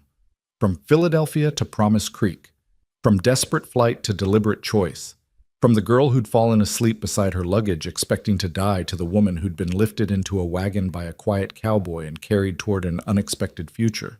The ranch house glowed with lamplight as they approached, looking warm and welcoming in the gathering dusk. Elias helped Clara down from the wagon, and they stood for a moment looking at their home. Not his anymore, but theirs. "Welcome home, Mrs. Merrick," Elias said, offering his hand. Clara took it, lacing their fingers together. Home, she repeated softly, testing the word. It fit perfectly, not because it was a place, but because it was a person. Because home was wherever Elias stood beside her, wherever her students learned and grew, wherever she could build a life on her own terms while knowing she wasn't alone. They walked inside together, closing the door on the Wyoming night, and Clara finally understood what her mother had tried to tell her all those years ago. Love didn't have to make you smaller. With the right person, love made you infinite, expanding your capacity for joy and courage and becoming more than you could have been alone. She'd come west running from one man's expectations. She'd found another man entirely, one who expected nothing except that she be fully herself. And in that freedom, in that partnership, Clara Whitfield Merrick had found not just survival but flourishing. The frontier had tried to kill her. Instead, it had remade her into someone stronger, braver, more completely alive than the girl who'd left Philadelphia could have imagined. And tomorrow she'd wake up in this house she'd helped build into a home. And she'd walk to that schoolhouse where her students waited. And she'd continue the work of changing young lives one lesson at a time. But tonight she was simply a woman who'd been saved by a cowboy's kindness and had discovered that being saved didn't mean being diminished, that accepting help didn't negate independence, that love, real love, made room for everything you were and everything you wanted to become. Clara Merrick fell asleep that night in her husband's arms, in the home they'd built together, in the life she'd chosen with eyes wide open and heart fully engaged. And her last thought before sleep claimed her was simple and true and everything she needed. She was home. She was loved. She was exactly where she belonged. And the story that had begun with a girl sleeping beside her luggage at the edge of the world had become a story of transformation and courage and love that honored both the woman she'd been and the woman she'd become. It was, she thought, a pretty good story after all. And the best part was that it was only the beginning. The two https youtube.com/watch VEEP5QVUYIOOS. Here's a 5-part cinematic summary in American storytelling style, retitled with fresh character names to avoid duplication in your CB project. Tone: dramatic, romantic frontier narrative. Complete arc with closure. What? Title: She slept beside her luggage until the cowboy lifted her into his wagon. 1. Opening. The girl at the edge of the world. Under a merciless Wyoming sun, Clara Whitfield, a 19-year-old teacher from Philadelphia, sat beside her 2 leather trunks at a desolate way station 5 miles from Promise Creek. She'd spent her last $3 chasing a dream of teaching on the frontier, but the stagecoach driver abandoned her after a quarrel. As twilight fell and coyotes howled, she huddled by her bags, trembling at her own foolishness. Exhaustion finally claimed her, just as wagon wheels creaked through the night and a shadow fell across her sleeping form. 2. Rising action. The stranger and the town. Elias Merrick, a rugged horse rancher, spotted the sleeping girl and couldn't leave her to the wolves, or worse. Lifting her gently into his wagon, he drove her through the moonlight to Promise Creek. She awoke in fright, demanding answers, only to realize he'd saved her. Their wary conversation softened into mutual respect. In town, the boarding house keeper fussed over Clara while Elias disappeared into the night. By dawn, she began her new post at the one-room schoolhouse, poorly furnished but full of promise. Yet as she unpacked her books and dreams, her mind returned to the man who'd wordlessly carried her out of danger. 3. Climax. Lessons, losses, and the blizzard ride. Weeks later, as the schoolhouse came alive with laughter, Elias repaired her stove and taught her to ride a gentle chestnut mare named Maple. Their connection deepened over shared memories of loss, his father at Shiloh, her mother to illness, until affection grew in the quiet spaces between lessons. Then winter struck. When a blizzard trapped Clara at her isolated cabin, Elias rode through the storm to rescue her. Wrapped in his coat, clinging to his warmth as his horse pushed through white oblivion, she realized how much trust and love had already taken root between them.